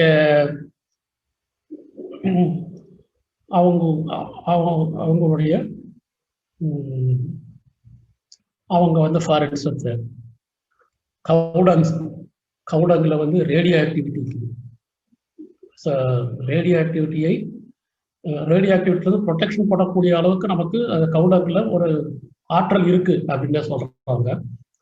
கோவிட் வேக்சின் வர்றதுக்கு முன்னாடி கோவிட் ரொம்ப பிரமாதமான அளவுக்கு வர்றதுக்கு முன்னாடி கோவிட் ஆரம்பித்த காலத்துல கோமியம், இந்த பசு மாட்டோட மூத்திரத்தை யூரினை குடித்தால் அதுவே கோவிடுக்கு மருந்து கொடுக்கும் அப்படின்லாம் சொல்றாங்க. அவங்களுடைய அதர் இது ஒரு மாதிரி அன்சைன்டிஃபிக் ப்ராக்டிஸ், ஒரு அப்ஸ்கியூர் டெஸ்ட் ஐடியாஸ் என்ன எதுன்னு அவங்களுடைய ஓவரால் ஃபண்டிங்லாம் பார்த்தீங்கன்னு வச்சுக்கோங்க. ரீசெண்டாக அவங்க செய்யறது என்னன்னா நிறைய இன்ஸ்டிடியூட்ஸை க்ளோஸ் பண்ணணும்னு ஒரு பார்க்குறாங்க. ரிசர்ச் இன்ஸ்டிடியூட்ஸ்லாம் க்ளோஸ் பண்ணணும், காலேஜஸை வந்து இவ்வளோ காலேஜ் இன்ஸ்டிடியூஷன்ஸையே கொஞ்சம் க்ளோஸ் பண்ணணும், அதில் முயற்சி பண்ணணும் அப்படின்னு பார்க்குறாங்க. ஒரு போன ஒரு 2 வருடங்களுக்கு முன்னாடி நினைக்கிறேன், அது இன்னும் கூட இருக்கா இல்லையான்னு தெரியல, எல்லா ரிசர்ச் இன்ஸ்டிடியூஷன்ஸும் அவங்களே have to generate their own funding. அவர்களுக்கு ஃபண்டிங்க்கு இண்டஸ்ட்ரியல் டைப்போட அவங்களே அவங்களுக்கு வேண்டிய ஃபண்டு ஜெனரேட் பண்ணிக்கணும். ஒன்லி பார்ஷியலாக தான் நாங்கள் செலவு கொடுப்போம், மித்த ஃபண்டு நீங்கள் ரிமைனிங் ஃபண்டு நீங்களே பண்ணிக்கணும். ஐஐடிக்கு மேட்ஸுக்கு போன்ற இன்ஸ்டிடியூஷன்ஸுக்கெல்லாம் இந்த மாதிரி சொன்னாங்க. என்ன அது இன்னும் நடைமுறையில் இருக்கா இல்லையான்னு தெரியல. அந்த கரக்பூர் ஐஐடி கேலண்டர் இப்போ சமீபத்தில் நேரு மியூசியம் ஆஃப் சயின்ஸ் பார்த்தீங்கன்னு வச்சுக்கோங்க, ஐஐடி அவங்களே ஐஐடி கரக்பூர் ஐஐடியில் இருக்க Nehru museum science and technology அவங்களே ஒரு கேலண்டர் போட்டிருக்காங்க. பழைய காலத்தில் இருந்தது அளவுக்கு மீறி வந்து அல்லது டிஃப்ரெண்ட் அவுட் சைடர்ஸ் வந்து ஃபாரினர்ஸ் வந்து அது என்னென்ன சொல்றாங்கன்னா அவுட் ஆஃப் கான்டெக்ட் எடுத்து அதெல்லாம் போட்டு பண்ணியிருக்காங்க. இதான் அவங்களோட ஜென்ரல் ட்ரெண்ட் என்ன ஆயிடுது.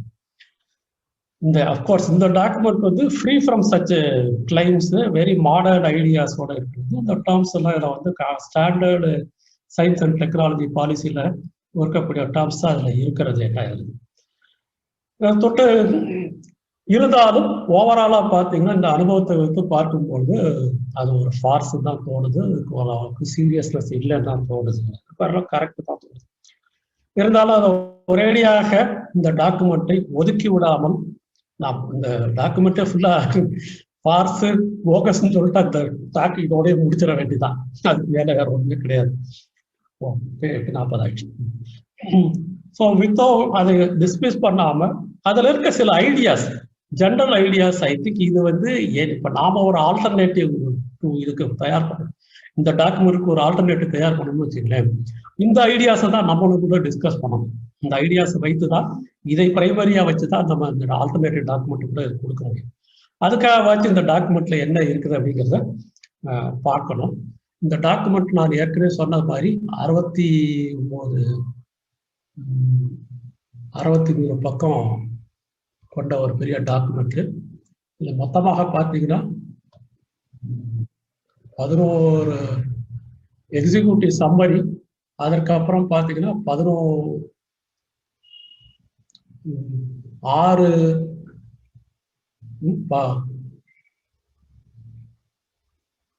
6 செக்ஷனு, 3வது செக்ஷன்ல பார்த்தீங்கன்னா 11 சாப்டர் மொத்தமாக ஒரு இதெல்லாம் இருக்குது. இது வந்து எல்லாமே காம்ப்ரிஹென்சிவாக முக்கியமாக science and technology, policy, innovation, இந்த பாலிசி ரிலேட்டட் எல்லா இஷ்யூஸும் டிஸ்கஸ் பண்ணியிருக்காங்க. உதாரணமாக பார்த்தீங்கன்னு வச்சுங்களேன், ஓப்பன் சயின்ஸ் அப்படின்னா என்ன ஒரு சாப்டர், கெப்பாசிட்டி டெவலப்மெண்ட் ஒரு சாப்டர், ஃபைனான்சிங் ஒரு சாப்டர், என்ன விதமான ரிசர்ச்சை என்கரேஜ் பண்ணணும், இன்னோவேஷன் அண்ட் ஆண்டர்பிரினர்ஷிப் அதுக்கு ஒரு chapter, technology development and indigenization அதுக்கு ஒரு சாப்டர், ஈக்விட்டி அண்ட் இன்க்ளூஷன் அதுக்கு ஒன்று, science communication public engagement, international engagement, அப்புறம் எது governance, policy governance, implementation of framework, இதை எப்படி மானிட்டர் பண்ணுறது, எப்படி எவாலுவேட் பண்ணுறது, எப்படி ஃபீட்பேக்கு ஃப்ரேம் ஒர்க் பண்ணுறது, கடைசியாக மிஷன் இதை இது பண்ணியிருக்காங்க. இதில் நான் வந்து ஒரு சில இதை மட்டும் சொல்லணும்னு நினைக்கிறேன். நான் எல்லா அந்த டாக்குமெண்ட்ல இருக்கின்ற எல்லா விஷயங்களையும் பற்றி சொல்லாமல் ஒரு சில விஷயங்களை மட்டும் சொல்லணும்னு நினைக்கிறேன். நான் இதுல முதல்ல வந்து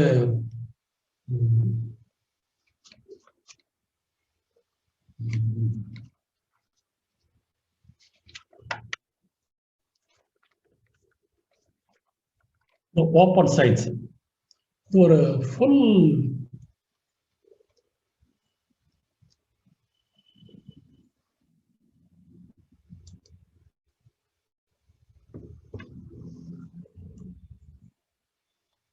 சாப்டரே கொடுத்துருக்காங்க. நான் அந்த ஓப்பன் சயின்ஸுங்கிறது முதல்ல எனக்கு புரியல, ஆனா பிறகுதான் புரிஞ்சது இது நிஜமாவே இந்த ஓப்பன் சயின்ஸ் மாதிரி டேர்ம்ஸ் நிறைய டேர்ம்ஸ் வருது இல்லையா. இந்த டேர்ம்ஸ்லாம் ஏறக்குறைய science and technology policy related terms, technical terms ஏறக்குறைய. இது வந்து ஏறக்குறைய ஒரு 10 அல்லது 15 வருடமாக சயின்ஸ் அண்ட் டெக்னாலஜி ரிலேட்டட் லிட்ரேச்சர்ல இந்த டேர்ம்ஸ் எல்லாம் இருக்குது. ஸோ இது ஓப்பன் சயின்ஸ் அப்படின்னா என்ன, இது வந்து சமீப காலத்தாக ஓப்பன் சயின்ஸுங்கிற ஒரு ஐடியா, ஒரு மூவ்மெண்ட்டே அகில உலக ரீதியாக எல்லா இடத்துலையும் இந்த மூவ்மெண்ட் இப்போ போயிட்டு இருக்குது. எங்கிருந்து ஆரம்பிச்சதுன்னா ஓப்பன் ஆக்சஸ்ங்கிற ஒரு ஐடியால ஆரம்பிச்சது. அதை தாண்டி இப்போ ஓப்பன் சயின்ஸுங்கிறது open access, open data, open resources எல்லாம் வரிசையாக பல விதங்கள்ல அந்த ஐடியா போயிட்டு இருக்குது. சாதாரண இதை நான் வந்து லெட் மீ ஜஸ்ட் எக்ஸ்பிளைன், சுருக்கமாக இதை என்னென்னு எக்ஸ்பிளைன் மட்டும் பார்க்குறேன். நான் சாதாரணமாக நார்மலாக ஒரு சயின்டிஸ்ட் எப்படி ஒர்க் பண்ணுறாருன்னா, அவர் வந்து ஒரு ரிசர்ச் இன்ஸ்டிடியூட்ல ஒர்க் பண்ணுவார். அவருக்கு அந்த ரிசர்ச் இன்ஸ்டிடியூட் வந்து பப்ளிக் ஃபண்டட் ரிசர்ச் இன்ஸ்டிடியூட்டாக இருக்கலாம், அல்லது பிரைவேட் இன்ஸ்டிடியூட்டாக இருக்கலாம். இது வந்து அவர் அதில் பிரைவேட் அந்த எந்த இன்ஸ்டிடியூட்ல ஒர்க் பண்ணாலும் ஃபண்டு வேணும். அந்த ஃபண்டு யூஸ்வலாக கவர்மெண்ட் ஃபண்டிங் தான் அதிகமாக இருக்கும். ஸோ அந்த ஃபண்டை யூஸ் பண்ணி அவர் ரிசர்ச் பண்ணுவார். And end of the research அந்த கன்க்ளூஷன்ஸ் எல்லாம் ஒரு ரிசர்ச் ஆர்டிக்கிளாக எழுதுவார். ஏதேனும் ஒரு குறிப்பிட்ட ஜேர்னல், அந்த துறைக்கு ஒரு ஜேர்னலுக்கு அனுப்புவார். அந்த ஜேர்னலில் எடிட்டர்ஸ் இருப்பாங்க. அந்த எடிட்டர்ஸ் இந்த ஆர்டிக்கிளை பார்த்துட்டு அது பப்ளிஷ் பண்ணக்கூடுமா இல்லையான்னு முதல்ல ஓரளவுக்கு தீர்மானிப்பாங்க. அப்படி பப்ளிஷ் பண்ணக்கூடிய அளவுக்கு அவங்களுக்கு ஒரு எண்ணம் வந்ததாக இதை ஒரு அனானிமஸ் ரெஃப்ரி அப்படின்னு மூன்றாவது நபர், இவருக்கு இந்த ரிசர்ச் ஆத்தருக்கு தெரியாத வேற ஒருத்தருக்கு அனுப்புவாங்க. அவர் வந்து முழுக்க இந்த ஆர்டிக்கிளை பற்றி உள்ள விஷயங்களை பற்றி முழுக்க ஆராய்ந்து விட்டு இந்த ஆர்டிக்கிள் இருக்கிறது நல்ல விஷயம் தான், பப்ளிஷ் பண்ணலாம் இல்லை ரிஜெக்ட் பண்ணலாம் அப்படின்னு அவர்களுடைய ரெக்கமெண்டேஷன் பேர்ல இது செய்வாங்க. இதுதான் ரொம்ப நாளா இருக்கின்ற பிராக்டிஸ். சாதாரணமாக ரொம்ப நாளா ஹிஸ்டாரிக்கலா பார்த்தீங்கன்னா இது வந்து பர்டிகுலர் ரிசர்ச் இன்ஸ்டிடியூஷன்ஸ் அல்லது யூனிவர்சிட்டிஸ் இவங்க தான் இந்த மாதிரி ஜேர்னல்ஸ் நடத்திட்டு இருந்தாங்க. ரொம்ப குறைந்த காசு தான் அதுக்கு சப்ஸ்கிரிப்ஷன் பண்ணணும். சப்ஸ்கிரிப்ஷன் ரொம்ப குறைந்த காசுல தான், அதிகமாக பணத்துல இல்லை, குறைஞ்ச காசு பணத்தோட தான் செயல்படுத்தப்பட்ட ஒரு இது. 1950க்கு அப்புறம் சில மாற்றங்கள் இதுல வந்தது. சில இம்பார்ட்டன்ட் டெவலப்மெண்ட் அந்த ஐடியாஸ்ல வந்தது. சயின்டிபிக் பப்ளிஷிங் இண்டஸ்ட்ரியை ஒரு பிஸ்னஸா, ஒரு கமர்ஷியல் ஆக்டிவிட்டியாக மாற்றுறது, ஒரு கார்பரேட் செக்டர் மாதிரி அதையே கூட செயல்பட ஆரம்பிச்சது. இன்னைக்கு பார்த்தீங்கன்னா மோனோபொலி தான் சொல்லணும். மேஜர் இது பார்த்தீங்கன்னா ஒரு 4 கம்பெனி. இந்த 4 கம்பெனி தான் இன்றைக்கு அவ்வளவு science and technology journals control பண்றாங்க. இந்த சயின்ஸ் அண்ட் டெக்னாலஜிக்கு கண்ட்ரோல் பண்றாங்க. இந்த சயின்ஸ் அண்ட் டெக்னாலஜி ஜேர்னல்ஸ் வேணும்னா அது சப்ஸ்கிரைப் பண்ணணும்னா அதுக்கு பணம் நம்ம பே பண்ணி ஆகணும். அதுல இருக்கின்ற ஒரு இண்டிவிஜுவல் ஆர்டிக்கல் நமக்கு வேணும்னா அதுக்கு நம்ம பணம் பே பண்ணணும். ஸோ இதெல்லாம் இந்த பணத்தை பார்த்தீங்கன்னா வச்சுக்கோங்களேன், நாளாக ரொம்ப அதிக அளவுல இது பணம் செலவு. ஒரு ரிசர்ச் இன்ஸ்டிடியூட், ஒரு யூனிவர்சிட்டி இவங்களுடைய நிதியில இருந்து கன்சிடரபிள், இந்த ஆராய்ச்சிக்காக ஒதுக்கப்பட்ட நிதியில கன்சிடரபிள் அமௌண்ட் இந்த ஜேர்னல்ஸுக்கே போயிருது, ரிசர்ச் ஜேர்னல்ஸுக்கே போக ஆரம்பிச்சது. ஒரு பெரும் பிரச்சனையாகவே எல்லா உலகத்துல எல்லாருக்கும் இது பிரச்சனையாகவே வர ஆரம்பிச்சது. இது பார்டர் நிஜமாகவே. ஸோ இதுல ஒரு முக்கியமாக என்ன பார்க்க வேண்டும்னா, இது ஆராய்ச்சி செஞ்சவருக்கு பணம் கொடுக்க போறதில்லை. இந்த editors, most of the editors எல்லாம் பார்த்தீங்கன்னா ஏறக்குறைய ஃப்ரீ சர்வீஸ் தருவாங்க. இந்த ரெஃபரீஸ் இருக்காங்களே அவங்களும் ஏறக்குறைய ஃப்ரீ சர்வீஸ் தான் தருவாங்க.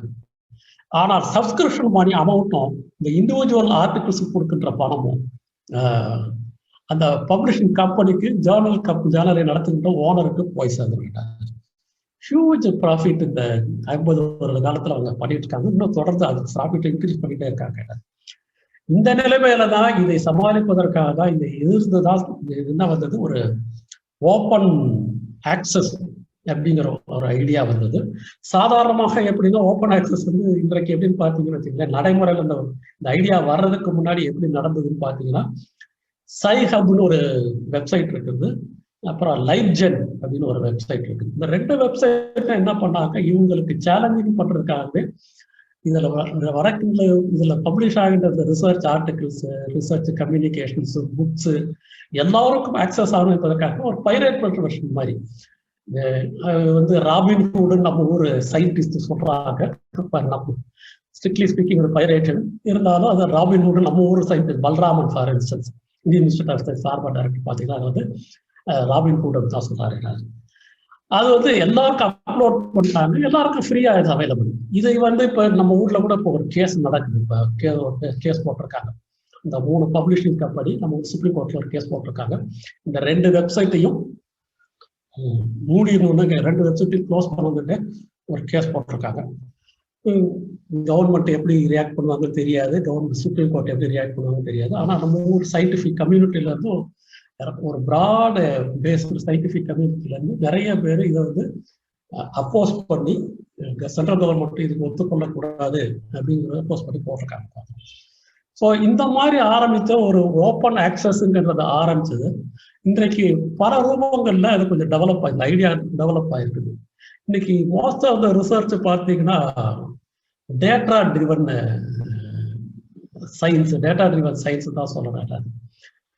ஸோ இந்த டேட்டா ட்ரிவன் சயின்ஸுங்கிறது இப்போ பல விதங்கள்ல யூஸ் பண்ண முடியும், பல விதத்துல திரும்ப திரும்ப யூஸ் கூட பண்ண முடியும். ஒரு சின்ன எக்ஸாம்பிள் நான் சொல்றேன்னா, அந்த சந்திராயன் 2 பார்த்தீங்கன்னு வச்சுக்கோங்களேன், அது கிராஷ் ஆனப்ப எந்த இடத்துல கிராஷ் ஆச்சுங்கிறத அது சொல்ல முடியாது, நம்மளால கண்டுபிடிக்க முடியல இமீடியட்டா.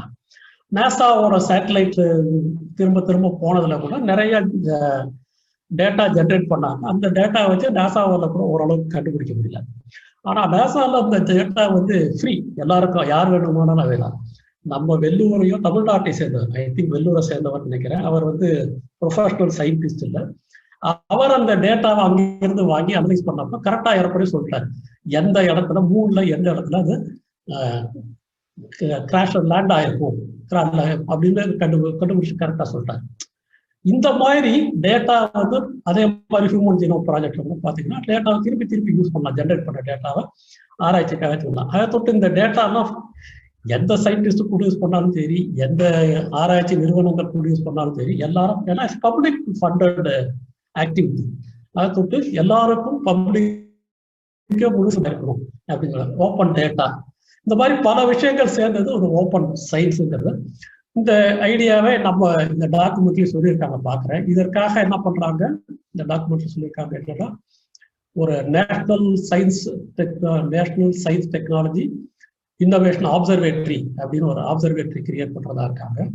அப்புறம் Indian science and technology archive of research, இது வந்து ஒரு portal, dedicated portal to provide access specifically to outputs of all publicly funded research, including manuscripts, research data, supplementary information, research protocols, review articles, conference proceedings, monograph, book chapters எல்லாம் இந்தியாவில் government fund வாங்கி செய்தவர்களுடைய research சம்பந்தமான அனைத்து விஷயங்களையும் இந்த ஆர்கைவ்ல பப்ளிக்கு போடுவாங்க, accessible to public அப்படின்னு விடுவோம்னு சொல்லியிருக்காங்க. இதெல்லாம் நடக்குமா இல்லையா தெரியல.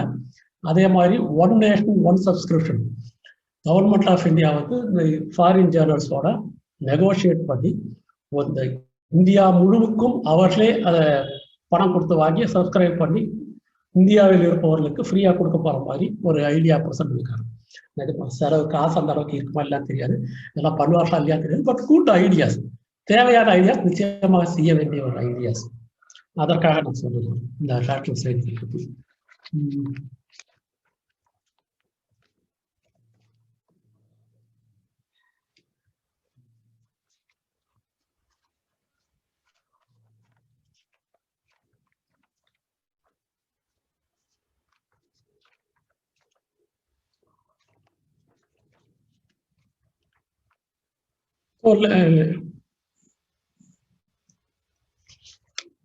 Let me just go to நான் அடுத்த ஒரு இதுக்காக போகணும்னு பார்க்குறேன்.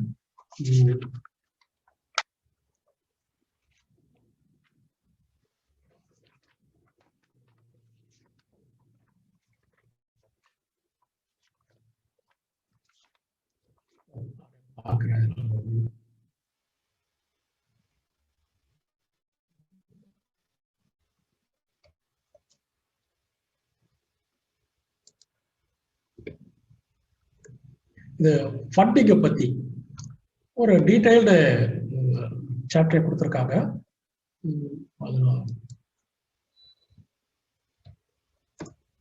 நான் ஏற்கனவே சொன்னது போல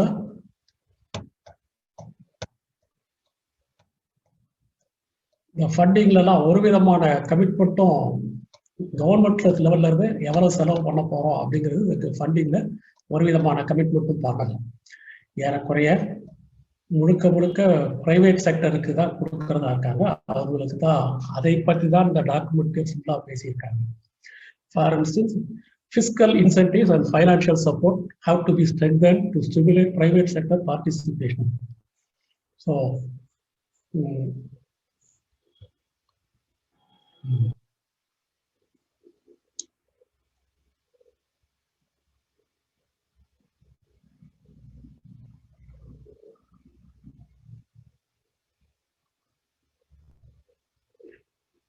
விதமான டாக்ஸ் ரிபேட்டு, டாக்ஸ் எக்ஸம்ஷனு எல்லாம் இங்க பாத்தீங்கன்னா matching grant, small business innovation grant, direct innovation grant, risk guarantee, அப்புறம் கிரெடிட் எல்லாம், அதாவது ஏறக்குறைய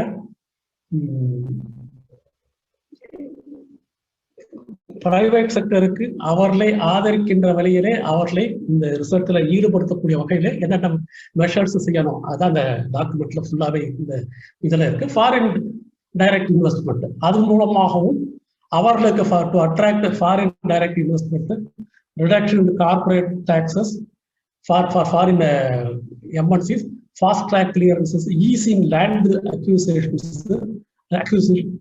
adequate means for imposing FDI, இதெல்லாம் பண்ண போறாங்கன்னு சொல்லுது. அதாவது ஃபாரின் டைரக்ட் இன்வெஸ்ட்மெண்ட்டுக்கு அவங்களுக்கும் நமது ஊர் முதலாளிகளுக்கும் ஃபாரின் டைரக்ட் மல்டிநேஷனல் கம்பெனிகளுக்கும் என்னென்ன விதத்துல ஃபண்டு செலவு மொபிலைஸ் பண்ண முடியும், அவர்களை ஊக்குவிக்க வகையில என்னென்ன மெஷர்ஸ் எடுக்க முடியும். இப்ப சமீபத்துல COVID-19 அப்ப பண்ண மாதிரி அதே அதே திங்கிங் தான் வருது. ஒரு சின்ன பிரச்சனை என்னன்னா, இது வரைக்கும் நிஜமாகவே நம்மளுடைய அனுபவத்துல பார்த்தீங்கன்னா இந்தியாவில் பிரைவேட் செக்டர்ல இருந்து ரிசர்ச்சுக்கு, டெக்னாலஜி ரிசர்ச்சுக்கு, R&Dக்குங்கிறதுக்காக அதிகமாக நம்ம பிரைவேட் செக்டர்ஸ் இது வரைக்கும் செலவு பண்ணலாம். அனுபவம் பார்த்தீங்கன்னா நம்ம இன்ஃபர்மேஷன் டெக்னாலஜி கூட அதிகமாக வரவில்லை. அமெரிக்கா போன்ற நாடுகளில் பிரைவேட் செக்டர்ஸ் நிஜமாக செலவு பண்றாங்க. Massachusetts Institute of Technology private institute, அப்புறம் Stanford University private institute, Bell Lab private institute. Bell லேப்ல மட்டும் பேசிக் சயின்ஸஸ்ல 9 நோபல் பிரைஸ் வாங்கியிருக்காங்க அதுல, அந்த இன்ஸ்டிடியூட்ல மட்டும். ஸோ நீங்க பாத்துக்கணும் அப்ப எந்த அளவுக்கு அவங்க கான்ட்ரிபியூட் பண்றாங்க என்ன எழுது. அந்த மாதிரி நம்ம ஊர்ல இங்க இல்லை. நம்ம ஊர்ல ஜென்ரல் பிராக்டிஸ் இது வரைக்கும் என்ன ஜென்ரல் பிராக்டிஸ்லாம், அங்கு டெவலப் பண்ண டெக்னாலஜிஸை நம்ம இங்க பாரோ பண்ணுவோம். அதை வைத்து இங்க நம்ம பிசினஸ் பண்றது, கமர்ஷியல் யூஸ் பண்றது, செல்போன் டெக்னாலஜி ஆகட்டும், இன்டர்நெட் டெக்னாலஜி ஆகட்டும், அல்லது அந்த விண்டோஸ் அந்த மாதிரி ஆப்ரேட்டிங் சிஸ்டம், MS ஆஃபீஸ் எல்லாமே அங்க டெவலப் பண்ண ஐடியாஸ். ஆனா இங்க அதை கமர்ஷியலா யூஸ் பண்ணி அதுல வர அதை தான் நம்ம இங்க பண்ணிட்டு இருக்காங்க. ஆனால் இது தொடர்ந்து ஒரு காலகட்டத்துக்கு மேல போக முடியுமானா இல்லை. இந்த போன இந்த எக்கனாமிக் சர்வே, பிப்ரவரி பட்ஜெட்டுக்கு முன்னாடி எக்கனாமிக் சர்வே ஆஃப் இந்தியா போட்டிருக்காங்க இல்லையா, அதுல ஒரு டாக்குமெண்ட் ஹிந்துல பாத்தீங்கன்னா தெரியும். அதுல ஒரு சின்ன செகண்டே சொல்லியிருக்காங்க, கடந்த சில வருடங்களாக நம்ம கவர்மெண்ட்ல இருந்து நிறைய இன்சென்டிவ் கொடுத்துருக்கோம், டாக்ஸ் எக்ஸாம்லாம் கொடுத்துருக்கோம். ஆனாலும் பிரைவேட் செக்டர்ல இருந்து R&D கான்ட்ரிபியூஷனே வரல அப்படின்னு சொல்றாங்க. அதுலயே சொல்றாங்க 37% தான் பிரைவேட் செக்டர்ல இருந்து வந்திருக்கு, மிச்சம் எல்லாம் கவர்மெண்ட் செக்டர் தான் பண்றாங்க அப்படின்னு. 37% ரொம்ப ஆச்சரியமா இருக்கு எனக்கு. எந்த அளவுக்கு எவ்வளவு உண்மையும் தெரியல, எவ்வளவு மிக அதிகம் தான் சொல்றாங்க. ஸோ மிக குறைந்த அளவுல தான் R&D சப்போர்ட்டுக்கு பிரைவேட் இன்ஸ்டிடியூட்ஸ் வராங்க. இந்த காலத்திலேயே இப்போ வரப்போற காலத்துல கூட பிரைவேட் செக்டர்ஸ் அதுதான் வருவாங்களான்னு இருக்குது. ஆனா வேற ஒன்று நடக்கிறதுக்கு பாசிபிலிட்டி இருக்குது. டாக்ஸ் வெய்வர் இந்த மாதிரி, அப்புறம் இந்த லேண்ட் அக்விசிஷன், இதெல்லாம் இந்த ஃபெசிலிட்டிஸ் எல்லாம் யூஸ் பண்ணி, இந்த மெஷர்ஸ் எல்லாம் யூஸ் பண்ணி அவர்கள் வேற பர்பஸுக்காக யூஸ் பண்ணி விட்டு நாங்கள் ஆராய்ச்சிக்காக செலவிடுகிறோம் அப்படிங்கிறத சுலபமா பண்ணிடலாம். மிச்ச விஷயங்களையாச்சும் பண்றது கொஞ்சம் கஷ்டம். இந்த R&D விஷயத்துல நிச்சயமா பண்ணலாம். ஏன்னா ஒரு ஆராய்ச்சிங்கிறது பார்த்தீங்கன்னு வச்சுங்களேன், கட்டாயமாக நமக்கு ஒரு முடிவு கட்டாயமாக வரும். என்ன முடிவு வரும், எப்படிப்பட்ட முடிவு வரும்னு தெரியாது. ஒரு ரிஸ்க். யார் பணத்தை செலவு பண்ணாலும் சரி, எந்த ரிசோர்ஸை செலவு பண்ணாலும் சரி, யார் செலவு பண்ணாலும் சரி, ஆராய்ச்சியும் சரி ப்ரீ டிட்டர்மின்டு ரிசல்ட் ஆராய்ச்சியில இருந்து வர்றதில்லை. இன்னும் ரொம்ப சுலபமா போயிடுச்சு. நாங்க முயற்சித்தோம், எங்களுக்கு ஒரு ரிசல்ட் வரல அப்படின்னு சொல்லிட்டு போயிடலாம். ஸோ இந்த மாதிரி ஒரு அதிகமாக இருக்கிறது. இன்னொரு சாப்டர் பார்த்து இது ஃபண்டிங்க்கு ஏறக்குறைய வேற சாப்டர். இன்னொரு அடுத்த சாப்டர் பார்த்தீங்கன்னா எஜுகேஷனை பத்தி. இன்றைக்கு இருக்கின்ற கல்வி முறையில நிஜமாக இன்றைக்கு இருக்கின்ற கல்வி முறை, இன்றைக்கு இருக்கின்ற ரிசர்ச் இன்ஸ்டிடியூஷன் செயல்படுகின்ற முறையில பார்த்தீங்கன்னா கட்டிங் சயின்ஸ் டெக்னாலஜிலாம் நிச்சயமாக வருவதற்கு வாய்ப்பே இல்லை. இந்த டாக்குமெண்ட்ல ஒன்று பார்த்தீங்கன்னா ஏறக்குறைய நியூ எஜுகேஷன் பாலிசியை சேர்த்துதான் இவங்க பேசுறாங்க பார்க்குறேன். நியூ எஜுகேஷன் பாலிசி வந்து பலவிதமான வியூஸ் வந்திருக்கு. நானே அந்த டாக்குமெண்ட்ல படிச்சப்ப நியூ எஜுகேஷன் பாலிசி வந்து இந்த இன்னோவேஷன் ஒரு வார்த்தை அடிக்கடி வந்துட்டே இருக்கும். ஸ்கூல் லெவல்ல இருந்து ஆரம்பிச்சிருப்பாங்க அந்த டாக்குமெண்ட்ல பார்த்தீங்கன்னா. ஸ்கூல் லெவல்ல ஒரு இன்னோவேஷன், கல்லூரி லெவல்ல, யூனிவர்சிட்டி லெவல்ல, ரிசர்ச் இன்ஸ்டிடியூட் லெவல்ல எல்லா இடத்துலையும் இன்னோவேஷனை என்கரேஜ் பண்ண போறோம்னு சொல்லுவாங்க. நான் கூட யோசித்தது வந்து ஸ்கூல் லெவல்ல என்ன பண்ண முடியும், கல்லூரி லெவல்ல என்ன இன்னோவேஷன் பண்ண முடியும். ஆனால் இன்னோவேஷனா நான் சொன்ன மாதிரி என்னுடைய பேசிக் சயின்ஸ் ட்ரைனிங்ல இருந்து இன்னோவேஷனா நிஜமாகவே ஹை சயின்ஸ் டெக்னாலஜி அதில் வர்ற இன்னோவேஷன். ஆனால் இப்போ இந்த டாக்குமெண்ட்டுக்கு அதான் பார்த்தப்ப இன்னோவேஷனுங்கிறது நான் சொன்ன மாதிரி நிறைய விஷயங்களை அடைக்குது. இன்னோவேஷன் பண்றதுக்கு ஒரு சின்ன இன்னோவேஷன் இந்த கேரளா கேர்ள்ஸ் சொன்னாலும் இன்னொரு இன்னோவேஷன் ஃபார் இன்ஸ்டன்ஸ் ஒரு நார்த் இந்தியாவில் நடந்திருக்கு. இந்த அவங்க அம்மா வந்து சப்பாத்தி உருட்டுறத ரொம்ப கஷ்டப்பட்டு இருந்தாங்க. அதுக்காக உடனேயே அதற்கு ஒரு சின்ன மிஷின், அந்த லேபர் இல்லாமல் எப்படி அந்த கடினமான உழைப்பு இல்லாமல் அது நம்ம ஊர்ல முருகானந்தம்னு ஒருத்தர் வந்து சிம்பிள் மெத்தட்ஸ்ல எப்படி இந்த மென்சஸ் பேடு, சானிடேஷன் பேடுக்கு எப்படி கண்டுபிடிக்கிறதுன்னு ஒரு கண்டுபிடிச்சிருக்கோம். இந்த மாதிரி நிறைய விஷயங்கள், இந்த மாதிரி இன்னோவேஷன்ஸ் எல்லாம் சேர்த்தீங்கன்னா நிஜமாக ஸ்கூல் லெவல்ல கூட நடக்கலாம், அல்லது கல்லூரி லெவல்ல கூட நடக்கலாம், யூனிவர்சிட்டி லெவல்ல. இந்த மாதிரி இன்னோவேஷன்ஸ் தான் இவங்களும் சொல்றாங்க. அதுக்கு யூஸ் பண்றாங்க ஒரு டேர்ம் என்னன்னு பாத்தீங்கன்னா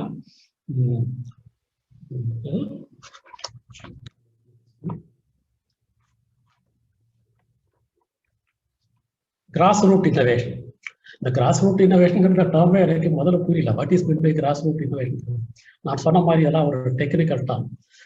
ஸோ அந்த கிராஸ் ரூட் இன்னோவேஷன் இதெல்லாம் அதுக்கெல்லாம் எல்லாத்தையும் சேர்த்து அதையும் இன்டெகிரேட் பண்ணி செய்யணும்னு சொல்றாங்க. இது எவ்வளவு தூரம் ஏன்னா இது வந்து சாதாரணமான விஷயம் தான். ஆனால் பேசிக்கலாக பார்த்தீங்கன்னா இந்த நியூ எஜுகேஷன் பாலிசி ஏற்கனவே இருக்கின்ற இன்இக்வாலிட்டியை, ஏற்கனவே இருக்கின்ற கேப், ரிச்சுக்கும் புவருக்கும் இருக்கின்ற கேப்பை இன்க்ரீஸ் பண்றதுக்கான வாய்ப்புகள் தான் இந்த நியூ எஜுகேஷன் பாலிசியில் அதிகமாக இருக்குது. அது வந்து ஒரு இன்க்ளூசிவ் ஐடியா இல்லை இந்த நியூ எஜுகேஷன் பாலிசி. அதுல நிறைய பேர் விடுபட்டு போயிடுவாங்க. ஒரு சில இன்ஸ்டிடியூஷன்ஸ், எலைட் இன்ஸ்டிடியூஷன்ஸுக்கு மட்டும் ஃபண்டு நிறையா போகும், அவங்க மட்டும் சர்வே ஆக. மேஜர் பப்ளிக்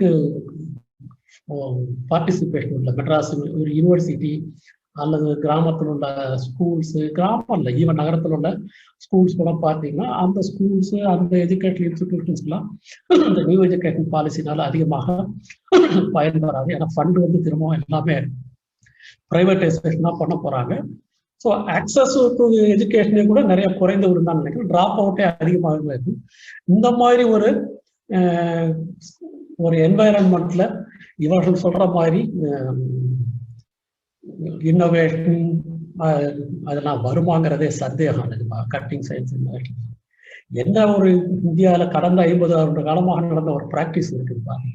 ஃபண்டிங் பார்த்துருக்கீங்க. கடந்த 50 வருடமாக இந்தியாவில் எப்படி ஃபண்டிங் நடத்திட்டு இருக்காங்கன்னா எல்லா எஜுகேஷன் இன்ஸ்டிடியூஷன்ஸுக்கும் ஈக்குவலாக ஃபேரா டிஸ்ட்ரிபியூஷன் கிடையாது.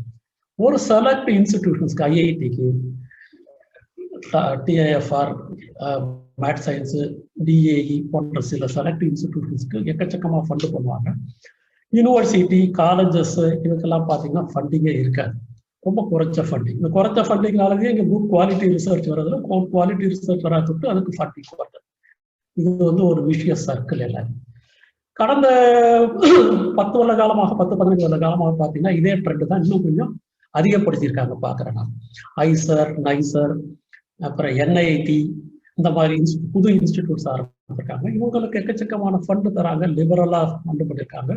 வேற வந்து யூனிவர்சிட்டி, காலேஜஸ் இதுக்கெல்லாம் ஃபண்டு நிறைய கட் பண்ணியிருக்காங்க. அதுவே போதுமானதாக ஓரளவுக்கு நினைக்கலாம் தான் நினைக்கிறேன் நான். அந்த செக்ஷன்ல வைத்துக்கொண்டே சஃபிஷியன்ட் இன்னோவேஷன், சஃபிஷியன்ட் டெக்னாலஜிக்கல் இதெல்லாம் பண்ண முடியுமோ அல்லது டெவலப்மெண்ட் பண்ண முடியும்னு நினைக்கிறேன். தெரியல, இருந்தாலும் கரெக்டாக தான் நினைக்கிறேன் நான். எந்த அளவுக்கு இதெல்லாம் ஒர்க் அவுட் ஆகும் தெரியல. ஸோ நான் ஏறக்குறைய முக்கியமான 9-5 ஆச்சு ஏறக்குறைய முக்கியமான ஐடியாஸ் தான் சொல்லிட்டேன் நான். மிச்ச ஐடியாஸ்ல ஈக்குவிட்டி, ஜெண்டர் இதெல்லாம் பத்தி நிறைய நோபல் தாட்ஸ் எல்லாமே இதெல்லாம் எந்த அளவுக்கு நடைபெறும் தெரியாது. ஸோ நான் இறுதியாக இந்த டாக்குமெண்ட்ல அனுப்பிச்ச அந்த டாபிக்ஸ் எல்லாம் விட்டுட்டு நேரடியாக விஷனுக்கு போயிடுறேன். நான் அவங்களே சொல்லியிருக்க விஷன் 62 விஷன் அவங்களே கொடுத்துருக்க ஒரு விஷன் என்னென்னு ஒரு 4-5 எழுத்துக்கள் கொடுத்துருக்காங்க. The science, technology and innovation policy will be guided by the following broad vision. To achieve technological self-reliance and position India among the top 3 scientific superpowers in decades to come. வருங்காலத்துல உலக அளவுல top 3 தலை சிறந்த 3 நாடுகள்ல self Reliance சுயசார்பு தன்மைக்கு அறிவு தொழில்நுட்ப கேந்திரத்திலையும் முக்கியமான பங்கு முதல் 3 வரணுங்கிற மாதிரி இதான் ஒரு முக்கியமான கோல் வரணும் அப்படிங்கிற. யார் அந்த 3 பேரு தெரியும், யார் அந்த மிச்சம் 2 பேர் யாரும் தெரியல. அநேகமாக அமெரிக்காவும் சைனாவும் இருக்கலாம். இந்த டாக்குமெண்ட்ல பாத்தீங்கன்னா அமெரிக்காவை பத்தியோ சைனாவை பத்தியோ மேல்நாடுகள் பத்தியோ ஒரு ரெஃபரன்ஸும் இல்லை. ஆனால் அவர்களை சைனாவை மையமாக வைத்துதான் இது கொஞ்சம் ஓரளவுக்கு எழுதியிருக்க மாதிரி தெரியுது. அங்க அதுல இருந்து நிறைய எடுத்திருக்க மாதிரி தெரியுது. இருந்தாலும் நமக்கு தெரியல. இது ஒரு முக்கியமான எய்ம். 2வது to attract, nurture, strengthen and retain human capital through people-centric science, technology and innovation ecosystem. பொதுமக்களை நோக்கி மக்கள் பயன்பாட்டுக்கான ஒரு அறிவியல் அதை வளர்க்கணும், அது வலுப்படுத்தணும். அப்புறம் கிரிட்டிக்கல் ஹியூமன் கேபிட்டல், இது நல்ல அறிவுபூர்வமான ரேஷனல் திங்கிங், கிரிட்டிக்கல் திங்கிங்காக. இது நிச்சயமாக அந்த மாதிரி ஒரு நம்பிக்கை முதல்ல இவங்களுக்கு இல்லை, அதை நிச்சயமாக விரும்புவதும் இல்லை. இவர்களை பொதுவாக இருந்தாலும் நோபல் எய்மா போட்டிருக்காங்க. இந்த அடுத்த இது ரொம்ப ஆச்சரியமான விஷயம். To double the number of full time equivalent researchers, gross domestic expenditures or R&D and private sector contribution to GRA. திரும்பவும் பார்த்தீங்கன்னா ஃபுல் டைம் ஈக்குவலன்ட் ரிசர்ச்சர்ங்கிறது இண்டஸ்ட்ரீஸ்ல யூஸ் பண்ற ஒரு டேர்ம். எனக்கு இந்த டேர்ம் எல்லாம் எனக்கே புதிய ஐ திங்க் கேட்பவர்ல கூட இருக்கும். இண்டஸ்ட்ரீஸ்ல யூஸ் பண்றது ஃபுல் டைம் ஈக்குவலன்ட். 40 பேர் ஒரு முழுமையாக டெய்லியும் 8 மணி நேரமும் ஒர்க் பண்ணிட்டு இருந்தாங்கன்னா ஒரு ஒர்க் பண்ணிட்டு இருக்காங்க. இன்னொரு குரூப் 20 பேர் இருக்காங்க, 8 மணி நேரத்துக்கு மேல 4 மணி நேரம் தான் ஒர்க் பண்றாங்க. இன்னொரு குரூப் 4 மணி நேரம் தான் ஒர்க் பண்றாங்கன்னா அந்த 40 பேருக்கு ஃபுல் டைம் ஈக்குவலன்ட் ரிசர்ச் 1 எடுத்துக்கொண்டா இந்த 20 பேருக்கு ஃபுல் டைம் ஈக்குவலன்ட் ரிசர்ச் 0.5 அந்த மாதிரி ஒரு கணக்கு போடுற மெத்தடு. இது வேஜஸ் கொடுக்கறதுக்கு, பிளான் பண்றதுக்கு இண்டஸ்ட்ரீஸ்ல யூஸ் பண்ற ஒரு டேர்ம். அதையும் இங்க யூஸ் பண்ணியிருக்காங்க. அப்புறம் 3வது to build individual and institutional excellence in science and technology innovation, the highest level of global recognition and awards in the coming decade. இது ஆச்சரியமான விஷயம். பொதுவாக ஒரு பாலிசி இந்த மாதிரி ஃபார்முலேட் பண்ண மாட்டாங்க. நோபல் பரிசு போடுறதோ அல்லது ரெகக்னேஷன் வாங்குவதற்காக, இது ஒரு முக்கியமான ரெகக்னேஷன் வாங்குவது, புகழ் வாங்குவது, அதற்கான ரிவார்டு வாங்குவது, அவார்டு வாங்குவதுங்கிறது ஒரு முக்கியமான நோக்கமாக பொதுவாக இந்த மாதிரி பாலிசி டாக்குமெண்ட்ல பாக்குறது ரொம்ப அபூர்வம் தான். இந்த டாக்குமெண்ட்ல போட்டிருக்காங்க. நான் ஏறக்குறைய இந்த டாக்குமெண்ட்டை பத்தி ஒரு சம்மரி ஏறக்குறைய கொடுத்து முடிச்சிட்டேன். இது நான் ஏற்கனவே சொன்னது போல இந்த ஃபீல்டுல முதல்ல நான் எக்ஸ்பர்டைஸ் நாலேஜ்லாம் எனக்கு இருக்குன்னு தெரியாது. இந்த ஃபீல்டை பத்தி அதிகமாக இதற்கு முன்னோரு படித்தது கிடையாது. சாதாரணமாக தேவைப்படுற ஒரு மீட்டிங்ல இந்த all India people science network மீட்டிங்கை பத்தி பேசும்போது அதை கொஞ்சம் பாருங்க, அதை பார்த்துட்டு என்னன்னு சொல்றீங்களான்னு கேட்டார். அதற்காக அதுக்காக நான் படித்தப்ப அவர்கிட்ட சொன்னதை வைத்து சோழிங்கநல்லூர் ஒரு கிளையிலே ஒரு மீட்டிங் போட்டாங்க. அதுலதான் நான் பார்த்தது தவிர வேற அதிகமாக பார்த்தது கிடையாது.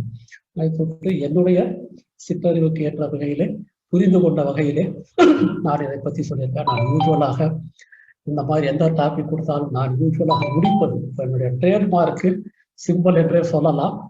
இப்போ அது சயின்ஸ் ரிலேட்டட் டாபிக்ஸாக இருந்தாலும் சரிதான், வேற டாபிக்ஸாக இருந்தாலும் சரிதான், கடைசியாக முடிப்பதுங்கிறது எப்பொருள் யார் யார் வாய்க்க அப்படின்னு அப்பொருள் மெய்ப்பொருள் காண்பது அறிவு. ஸோ நீங்கள் இந்த டாக்குமெண்ட்டை படித்து அதை பற்றி உங்களுடைய அபிப்பிராயத்தை நீங்களாக உருவாக்க வேண்டும் என்று கேட்டுக்கொண்டு நன்றி, விடைபெறுகிறேன். வணக்கம்.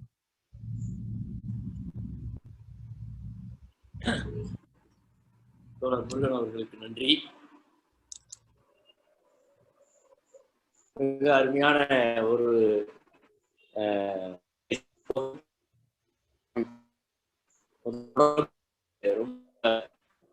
எனக்கு ரொம்ப பிடிச்சிருந்தது. அதாவது ஒரு இந்த மாதிரியான ஒரு அறிவியல் டாக்குமெண்ட்டை என்ன மாதிரி அப்ரோச்ல அதை அணுகணும் அப்படின்றதே முக்கியமான விஷயம். சும்மா ஏதோ படிச்சுட்டு ஒவ்வொரு பேராவுக்கும் அர்த்தம் சொல்லுவதுன்றது யார் வேணாலும் பண்ணலாம். அதை முதல்லயே அவங்க சொன்னாங்க. இந்த மாதிரி பழைய வரலாறும் சொல்லிட்டு இது ஒரு பிஜேபி கவர்மெண்ட்ல வந்திருக்கிற ஒரு டாக்குமெண்ட். ஸோ அதனுடைய பின்புலத்தை வச்சு இதை நம்ம அணுகிறோம். அதில் வந்து கம்யூனல் அஜெண்டா ஏதாவது இருக்கா, அல்லது கார்பரேட் சார்பான விஷயங்கள் ஏதாவது இருக்கா. ஸோ அந்த மாதிரி கண்ணோட்டத்தில் ஒரு குறிப்பிட்ட கண்ணோட்டத்தில் ஒரு விஷயத்தை பார்க்கணும் அப்படின்னு சொல்லிட்டு அடுத்ததா ஒன்று சொன்னாங்க. ரொம்ப அருமையான விஷயம். அந்த விஞ்ஞானம் தொழில்நுட்பம் அப்படின்றதும் ஒரு கிளாஸ் பேஸ். அதாவது இதுதான் நம்ம பார்வை. அதாவது மார்க்சிய பார்வை, இயக்கவியல் பார்வை அப்படின்றது எப்படி பார்க்கறது எந்த ஒரு விஷயத்தையும். ஸோ முழுக்க இல்லை, இருந்தாலும் ஒரு அளவுக்கு அதுல சில விஷயங்கள்ல அந்த வர்க்க பார்வை இருக்கும், வர்க்க பயஸ் இருக்கும் அப்படின்றதையும் சொல்லிட்டு தான் அந்த டாக்குமெண்ட்டுக்குள்ளேயே அவங்க போனாங்க. எனக்கு அந்த அப்ரோச் ரொம்ப தனிப்பட்ட முறையில சொல்லிக்கிறேன், எனக்கு ரொம்ப பிடிச்சிருந்தது. இதுதான் வந்து முக்கியம். அதாவது டாக்குமெண்ட்டுக்குள்ள போய் ஒவ்வொரு பேராவிலையும் இது சொல்லியிருக்குன்னு வரிசையா பட்டியலிடுறது யாரு? நீங்க போய் ஈவினிங் உட்காந்து படிக்கலாம். உங்களுக்கு ஆங்கிலம் கொஞ்சம் ஓரளவு தெரிஞ்சதுன்னா அதுல இருக்கிற விஷயம் உங்களுக்கு தெரிய போகுது. ஸோ அது வந்து ஒரு அதுவும் உண்டு. பட் இருந்தாலும் அதற்கு உள்ள போறதுக்கு இந்த 2 விஷயங்கள் எந்த மாதிரியான அணுகுமுறையில பார்க்கணும், அப்புறம் அந்த வர்க்க கண்ணோட்டத்தோட ஒரு இதை எப்படி அணுகணும் அப்படின்றத ரொம்ப அருமையா தொடங்கி சொன்னாங்க. அப்புறம் ஓரளவுக்கு அதுக்குள்ள இருக்கிற எல்லா விஷயங்களையும், ஒவ்வொரு சாப்டர்லையும் இருக்கிற விஷயங்களையும் தெளிவா எடுத்து சொன்னாங்க. நான் இதுல இருந்து கூட புரிஞ்சுக்கிட்டது என்னுடைய பார்வையிலும், இவங்க ஒரு சீரியஸா உட்கார்ந்து ஒவ்வொரு துறையா நம்ம எதுல லேக்கணும் இருக்கு இந்தியாவில், எதுல நம்ம இன்னும் கொஞ்சம் அதிகமா பண்ணணும், எதுல ஏற்கனவே நல்லா பண்ணியிருக்கோம், எதுல இன்னும் கொஞ்சம் ரொம்ப அதிக பணம் செலவழிச்சு பண்ணணும், அந்த மாதிரி நுணுக்கமா இந்த டாக்குமெண்ட்ல எதுவும் இல்லைன்ற மாதிரி எனக்கு படுது. ரொம்ப ஒரு மேம்போக்கா ஒரு சாதாரண ஒரு மேடையில உங்களை பேச கூப்பிட்டா நீங்க ஒரு ப்ரிப்பரேஷன்லாம் எது இல்லாம எப்படி போய் பேசுவீங்க, அந்த மாதிரி தான் அந்த டாக்குமெண்ட் இருக்கிற மாதிரி எனக்கு படுது.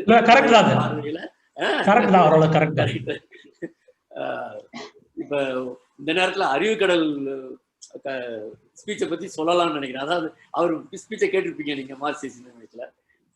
ஒவ்வொன்றுக்கும் ஒரு புள்ளி உரங்களோட, ஒரு ஆதாரத்தோட, ஒரு வரலாற்று கண்ணோட்டத்துல இருக்கும். ஸோ அந்த மாதிரி இந்த அவர் அறிவுக்கடலை விட்டு தயாரிக்க சொன்னா கூட இதை விட நல்லா தயாரிச்சிருப்பான்னு நான் நினைக்கிறேன்.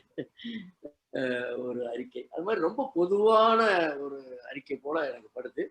நான் நினைக்கிறது முருகன் 3ஆவதா ஒரு விஷயம் சொன்னாங்க. அதாவது நம்ம இதுக்கு வந்து ஒரு மாற்று அறிக்கை, அதாவது நம்ம தயாரிச்சோம்னா, நம்ம இப்போ ஒரு ஆட்சியில் இருக்கோம் அல்லது நமக்கு அந்த பொறுப்பு கொடுக்கப்பட்டிருக்கு அப்படின்னா, ஒரு இந்த காலகட்டத்துல இந்தியாவில் ஒரு அறிவியல் தொழில்நுட்ப புத்தாக்க வரைவறிக்கை எப்படி தயாரிப்போம் அப்படின்றத நம்ம தயாரிச்சு பார்க்கலாம், தயாரிச்சு அதை முன்வைக்கலாம். இது எங்களுடைய மாற்று அறிக்கை அப்படின்னு சொல்லி முன்வைக்கலாம்.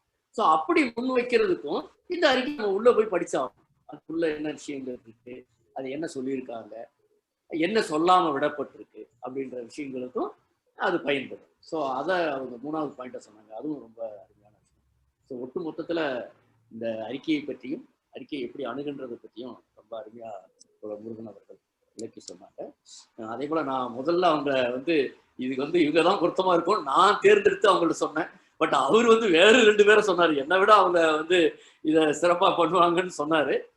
பட் அப்கோர்ஸ் அவர் சொல்றதுக்கு நானும் மதிப்பு கொடுத்து நான் அவங்களையும் அணுகினேன். அவங்க ஒட்டு மொத்தமா சொன்ன கருத்து, எங்களை எல்லாம் விட அவரு தான் இதை வந்து சிறப்பா பண்ண முடியும் அப்படின்னு. அதாவது அவங்க நேரம் இல்ல, முருகன் குறிப்பிட்ட மாதிரி, தோழர் முருகன் குறிப்பிட்ட மாதிரி அவங்க ரொம்ப பிஸியா இருக்காங்க, அதனால நான் வந்து எடுத்துக்க வேண்டியதாயிடுச்சு சொன்னாங்க. அது உண்மை இல்லை. அவங்க உண்மையிலேயே என்கிட்ட சொன்னது வந்து, இல்ல தோழர், இந்த சயின்ஸ் அண்ட் டெக்னாலஜி பத்தி எங்களை விட வந்து தோழர் முருகன் தான் வந்து பொருத்தமானவங்கன்னு சொன்னாங்க. திருப்பி நான் மறுபடியும் அதை இவங்கள்ட்ட கன்வே பண்ணினேன். ஓகே, நானே பண்ணுறேன் அப்படின்னு சொல்லி ஒத்துக்கிட்டாங்க. ஸோ அந்த வகையில தோழர் முருகன் அவர்களுக்கு மார்க்சிய சிந்தனை மையத்தின் மூலமாக என்னுடைய தனிப்பட்ட முறையில் மனமார்ந்த நன்றியை தெரிவித்துக் கொள்கிறேன். அடுத்து இந்த கூட்டத்திற்கு வருகை தந்த அனைத்து தோழர்களுக்கும், வருகை என்றால் இணையம் வழி இணைந்த அனைத்து தோழர்களுக்கும் என்னுடைய மனமார்ந்த நன்றி. வழக்கம் போல நம்ம ஒரு கூட்டத்தினுடைய இறுதியில 2 விஷயம். ஒன்று வந்து ஃபீட்பேக். இந்த ஃபீட்பேக் அல்லது சந்தேகம் அல்லது விளக்கம் வேணுங்கிறவங்க ஒரு 15 நிமிடம் ஒதுக்கலாம். ஏன்னா நம்ம 9:15க்கு நம்ம முடிச்சிருவோம். முடிச்சுட்டு ஒரு 15 நிமிடம் அதற்காக நம்ம ஒதுக்குவோம். அதனால தோழர்கள் சந்தேகங்கள் அல்லது கருத்துக்கள் அல்லது விளக்கம் வேணுங்கிறவங்க கேட்கலாம். அதுக்காக நம்ம சில நிமிடங்களை ஒதுக்குறோம். தோழர்கள் கேட்கலாம். தோழர்கள்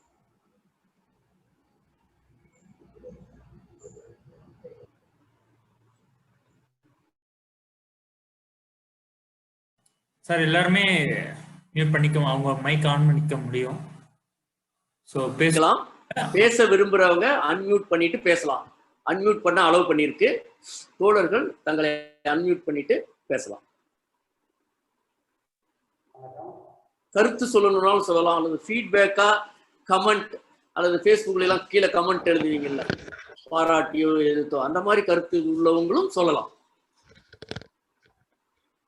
புரிந்தது, புரியல, நல்லா இருந்தது, சொல்லுங்க தோழர். வணக்கம். கேக்குதுங்களா? கேக்குது, நல்லா கேக்குது. இப்ப என்னன்னு கேட்டீங்கன்னா 1938 அல்லது 39ன்னு கேட்டு நினைக்கிறேன். சரியா எனக்கு கொஞ்சம் மறந்துடுச்சு, இப்ப திடீர்னு ஞாபகம் இல்லை. இந்திய காங்கிரஸ் கமிட்டியினுடைய தலைவராக வந்து சுபாஷ் சந்திர போஸ் வந்து தேர்ந்தெடுக்கப்படுகிறார். பட்டாபி சீதாராமையார் தோக்கடிச்சிட்டு அவர் வந்து 1938 அப்போ வந்து அவர் அது காந்தி கூட சொன்னார், பட்டாபி சீதாராமையாருடைய தோல்வி என்னுடைய தோல்வியோட சொன்னார். அப்போ வந்துட்டாரு. அப்போ வந்து மேக்னாஸ் சாகர் நியூக்ளியர் சயின்டிஸ்ட், அவரு வந்து என்ன சொல்றாருன்னு கேட்டீங்கன்னா, சுபாஷ் சந்திர போஸ் கிட்ட வந்து நம்ம அப்போ வந்து இந்தியா சுதந்திரம் அடையாத சூழ்நிலை, அந்த சூழ்நிலையில வந்து மேக்னாஸ் சாகர் சொல்றாரு, நீங்க வந்து ஒரு சயின்ஸுக்காக ஒரு தனியா ஒரு கமிட்டி அமைக்கணும் அப்படின்னு சொல்றாரு. அறிவியலுக்காக, அறிவியல் வளர்ச்சிக்கு. அப்போ 1938/39 அது என்ன சொல்றது, பரிசீலனைக்குரியது. அது 38ன்னு நினைக்கிறேன், சரியா எனக்கு ஞாபகம் இல்லை. அப்போ வந்து சுபாஷ் சந்திர போஸ் என்ன செய்யறாருன்னு கேட்டீங்கன்னா, ஜவஹர்லால் நேரு வந்து அந்த அறிவியல் இதுக்கு தலைவராக நியமிக்கிறார். அறிவியல் குழுக்கு, ஆமா, அறிவியல் குழுக்கு தலைவராக நியமிக்கிறார். நீங்க இதை வந்து எங்க வேணாலும் நீங்க தேடி பார்த்துக்கலாம். பட் இதை வந்து வருஷம் தான் தப்பா இருக்குமே தவிர, அப்ப ஜவஹர்லால் நேரு வந்து கேம்பிரிட்ஜ் பல்கலைக்கழகத்துல ட்ரைபோஸ் பிசிக்ஸ் மேத்தமெட்டிக்ஸ் படித்த ஒரு இவர், அவருடைய ஒரு திறமையை வந்து மதித்து சுபாஷ் சந்திர போஸ் அவரை தலைவராக வைக்கிறாங்க. அவங்க கமிட்டி இதெல்லாம் வந்து நிறைய இதெல்லாம் கொடுக்குறாங்க. அதுல வந்து அவங்க வேதம் புராணம் அதெல்லாம் எதுவுமே கொடுக்கல. 1938, நம்ம இன்னும் 9 வருஷம் பாக்கி இருக்கு. அப்ப அந்த இதுல வந்து விட்டுட்டு இப்ப வந்து என்ன கேட்டா விநாயகர் தலையை வந்து ஓட்டுனாங்க. இதெல்லாம் என்னங்க இது, என்ன நாடு இது, எப்படி நம்ம வாழ்றது சொல்லுங்க? விட்டுட்டு ஓடிடலாம், பங்களாதேஷ் தான் ஓடணும், என்ன சொல்றோம்? அப்படி நீங்க வந்து அந்த அளவுக்கு வந்து விஞ்ஞானம் வளர்ந்த ஊர் இது.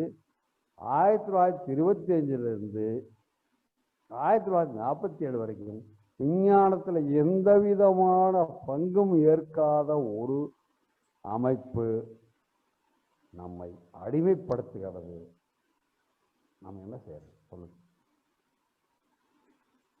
நீங்க இது வந்து நான் ரொம்ப ரொம்ப மேங்கனா சாகா வந்து 1954 வந்து இதா இருந்தாரு. அவர் வந்து ராஜ்யசபா மெம்பரா இருந்தாரு. மேங்கனா சாகா யாருன்னு கேட்டீங்கன்னா எஸ்என் போஸனுடைய கிளாஸ்மேட். பிஎஸ்சி எம்எஸ்சி எல்லாத்துலேயும் படிச்சுட்டு அவர் டாக்கா யூனிவர்சிட்டியில் போய் ரீடராக இருந்துட்டு அப்புறம் இங்கே வந்தார். அலகாபாத் யூனிவர்சிட்டியில் வந்தார் நினைக்கிறேன், இஃப் ஐ ரிமெம்பர் கரெக்ட். அப்போ சுபாஷ் சந்திர போஸை பற்றி இப்படி கொண்டாடுறவங்க ஏன் சயின்ஸை வந்து இப்படி போட்டு தூக்கி போட்டு மிதிக்கிறாங்க இல்லையா? இது என்னுடைய பதிவு. நீங்க வந்து பார்க்கலாம், எங்கேயாவது நீங்க வந்து அந்த எனக்கு வந்து அந்த விக்கிபீடியாவில் நம்பிக்கையில் சரியான தரவுகளை நீங்க பார்த்துட்டு நான் சொல்றது சரியா தப்பான்னு சொல்லுங்க. அப்புறம் முனைவர், இந்த முனைவர் ஒரு பெரிய காமெடி. எப்படின்னு கேட்டீங்கன்னா, ஜேபிஎஸ் ஹால்டேன் வந்து ஒரு பெரிய தலை சிறந்த விஞ்ஞானி. அவர் வந்து மரபியல் எல்லாத்துலேயும் வந்து இருந்து கடைசியில் வந்து 1957 வந்து இந்தியன் ஸ்டாட்டிஸ்டிக்கல் இன்ஸ்டியூட்ல வந்து ப்ரொஃபஸராக வந்தார், ரிசர்ச் ப்ரொஃபஸராக வந்தார். அவர் வந்து எப்போவுமே பிஹெச்டி வாங்கலை. அவர் சயின்ஸ்லேயும் டிகிரி இல்லை, ஆனால் அவருடைய ஸ்டூடெண்ட் வந்து நிறைய பேர் வந்து அவர்கிட்ட பிஹெச்டி வாங்கியிருக்காங்க. அதனால் பிஹெச்டிங்கிறது சும்மா துபாத்தோ, நான் கூட வாங்கியிருக்கேன், எனக்கு அதில் பெரிய நம்பிக்கை இல்லை. அதெல்லாம் சும்மா ஒரு பட்டங்க, யார் வேணாலும் வாங்கிடலாம். ஒருத்தனை தூக்கி தண்ணியில் சாகடிச்சுட்டு கூட ஒருத்தர் டாக்டர் பட்டம் வாங்கினாரு. அதுக்கு என்ன பண்ணுறது? I don't have. நன்றி தோழர். தோழர் நிறைய கருத்துக்கள், நிறைய புள்ளி உரங்கள், தகவல்கள் அளித்தார் தோழர் கந்தசாமிக்கு. அடுத்து வேற யாராவது இருக்கீங்களா தோழர்? பேசுறவங்க, கருத்து சொல்லுகிறவர்கள் யாராவது அன்மியூட் பண்ணிட்டு பேசுங்க. அன்மியூட் பண்ணிக்கலாம். நீங்க ஜஸ்ட் அந்த மைக்கை வந்து கிளிக் பண்ணீங்கன்னா அந்த கிராஸ் கோடு போயிடும், நீங்க பேசலாம். வேற யாராவது கருத்து சொல்றீங்களா? இல்லை யாராவது நான் சில பேரை கேட்கவா பேர் சொல்லி? ஒரு 5 minutes. குமரன் இருக்கீங்களா?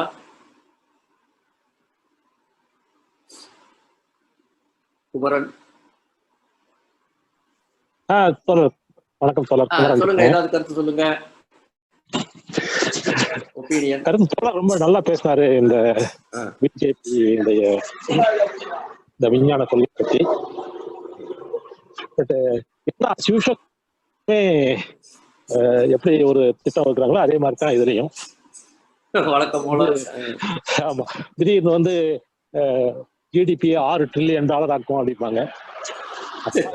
எப்படி ஆக்குறதுன்னு தான் தெரியாது. ஆமா, அப்படி ஆக்கணும்னா ஒவ்வொரு துறையிலையும் எந்தெந்த துறையில எவ்வளவு இருக்கு, அதை எப்படி பண்ண போறோம், அட்லீஸ்ட் அந்த டீட்டெயிலா இருக்கணும். அது எதுவுமே இருக்காது அவங்க கிட்ட. அந்த மாதிரிதான் இதுவும் என்ன பண்ண போறாங்க இல்லாம நோபல் பிரைஸ் வாங்கணும், முன்னேறணும், 3 நாடுகளுக்குள்ள ஒன்னா வரணும். இதெல்லாம் வந்து ஒரு வேக் அப்ஜெக்டிவ்ஸ். அப்படின்னா ஒரு பையன் நீ என்ன ஆகணும்னா நான் பெரிய ஆள் ஆகணும் அப்படின்னா உயரத்திலயா இடையிலயா என்ன பெரிய ஆள் அது மாதிரி இருக்கு இது இல்ல. அதெல்லாம் ஒரு டாக்டர் ஆகணும், ஒரு இன்ஜினியர் ஆகணும் தான் பரவாயில்ல. அந்த விஷயம் தெளிவா சொன்னாரு தோழர் முருகன். ரொம்ப நல்லா இருந்துச்சு, சிறப்பா இருந்துச்சு. மிக்க நன்றி தோழர். ஓகே தோழர், நன்றி. வேற யாராவது தோழர்கள் கருத்து சொல்றீங்களா? நான் திரும்ப பேச விரும்புறேன். குமாரன் சொல்றாரு பாருங்க, இந்த நீ என்ன அவைன்னு சொன்னா நான் டாக்டர் அவை இன்ஜினியர், அந்த மாதிரி தான் பட்ஜெட்டே கொடுக்குறாங்க. பட்ஜெட்டே அப்படிதான் இருக்கு. இது எப்படி இருக்குன்னா இது பெரிய காமெடி. அதுக்கு வந்து ஐயோ நான் இப்படி டாக்டர் ஆகினேன், இவரு கவுக்க கால் வச்சு கருக்காட்டி விட்டாரு அப்படின்னு சொல்றது வேற ஒரு பெரிய இது. குமரன் ரொம்ப அருமையான எக்ஸாம்பிள் கொடுத்தார். நன்றி. ஓகே தோழர். சுகுமார் எது சொல்றீங்களா? வழக்கமா சொல்றவங்க, அதனால நான் வந்து அவங்க பேரெல்லாம் கேட்கிறேன், வேற ஒண்ணும் இல்லை, தப்பா நினைச்சுக்காதீங்க. இவங்கெல்லாம் வழக்கமாக கருத்து சொல்றவங்க. சுகுமார் லைன்ல இருக்கீங்களா?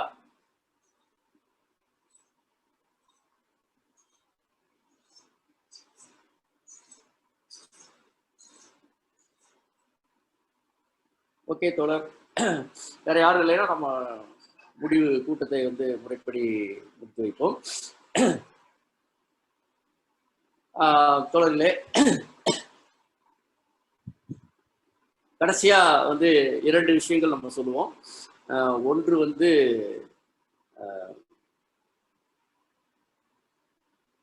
அடுத்த கூட்டம் பற்றிய அறிவிப்பு. இறுதியாக நன்றி நவிழல். அடுத்த கூட்டம் வருகின்ற சனிக்கிழமை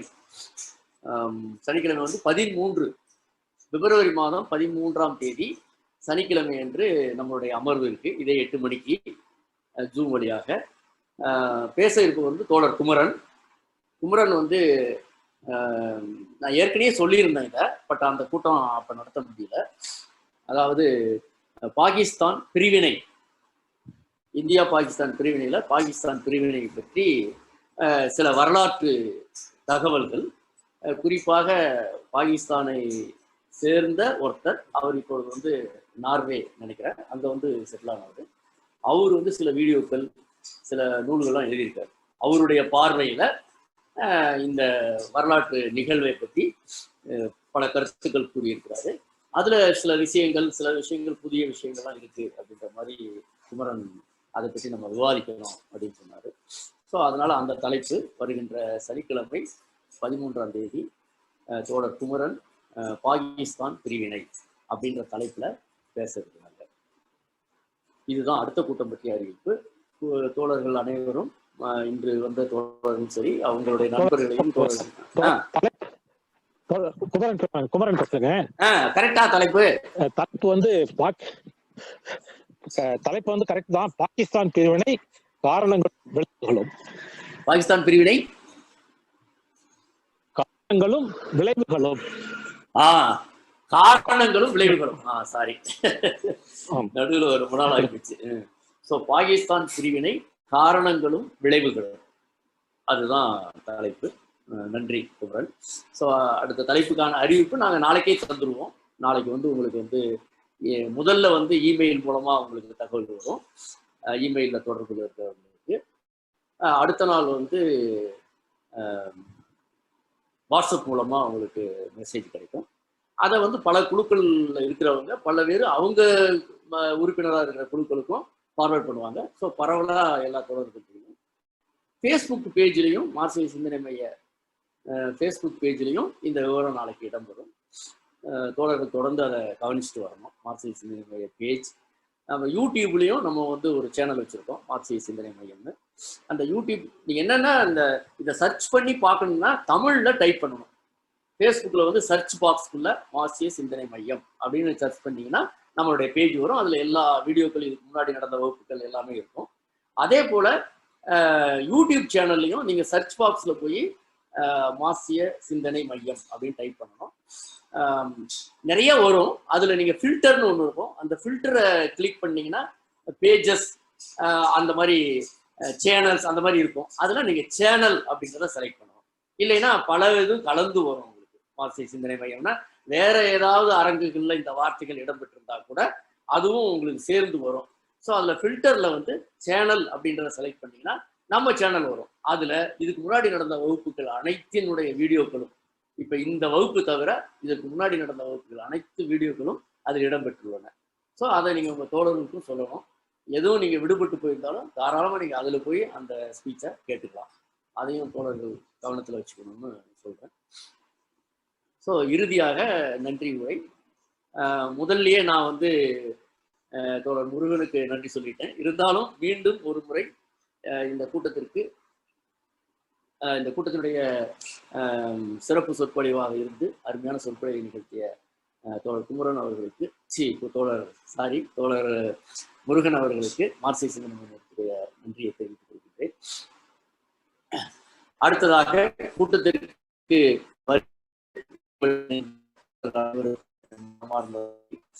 இறுதியாக இந்த கூட்டத்தை நடத்தி கொடுத்த தம்பி தினேஷ் அவர்களுக்கும், எங்களுடைய தொழில்நுட்ப ஆலோசகர் விக்னேஸ்வரன் அவர்களுக்கும் என்னுடைய மனமார்ந்த நன்றியை தெரிவித்துக் கொண்டு இந்த கூட்டத்தை முறைப்படி முடித்து வைக்கிறேன்.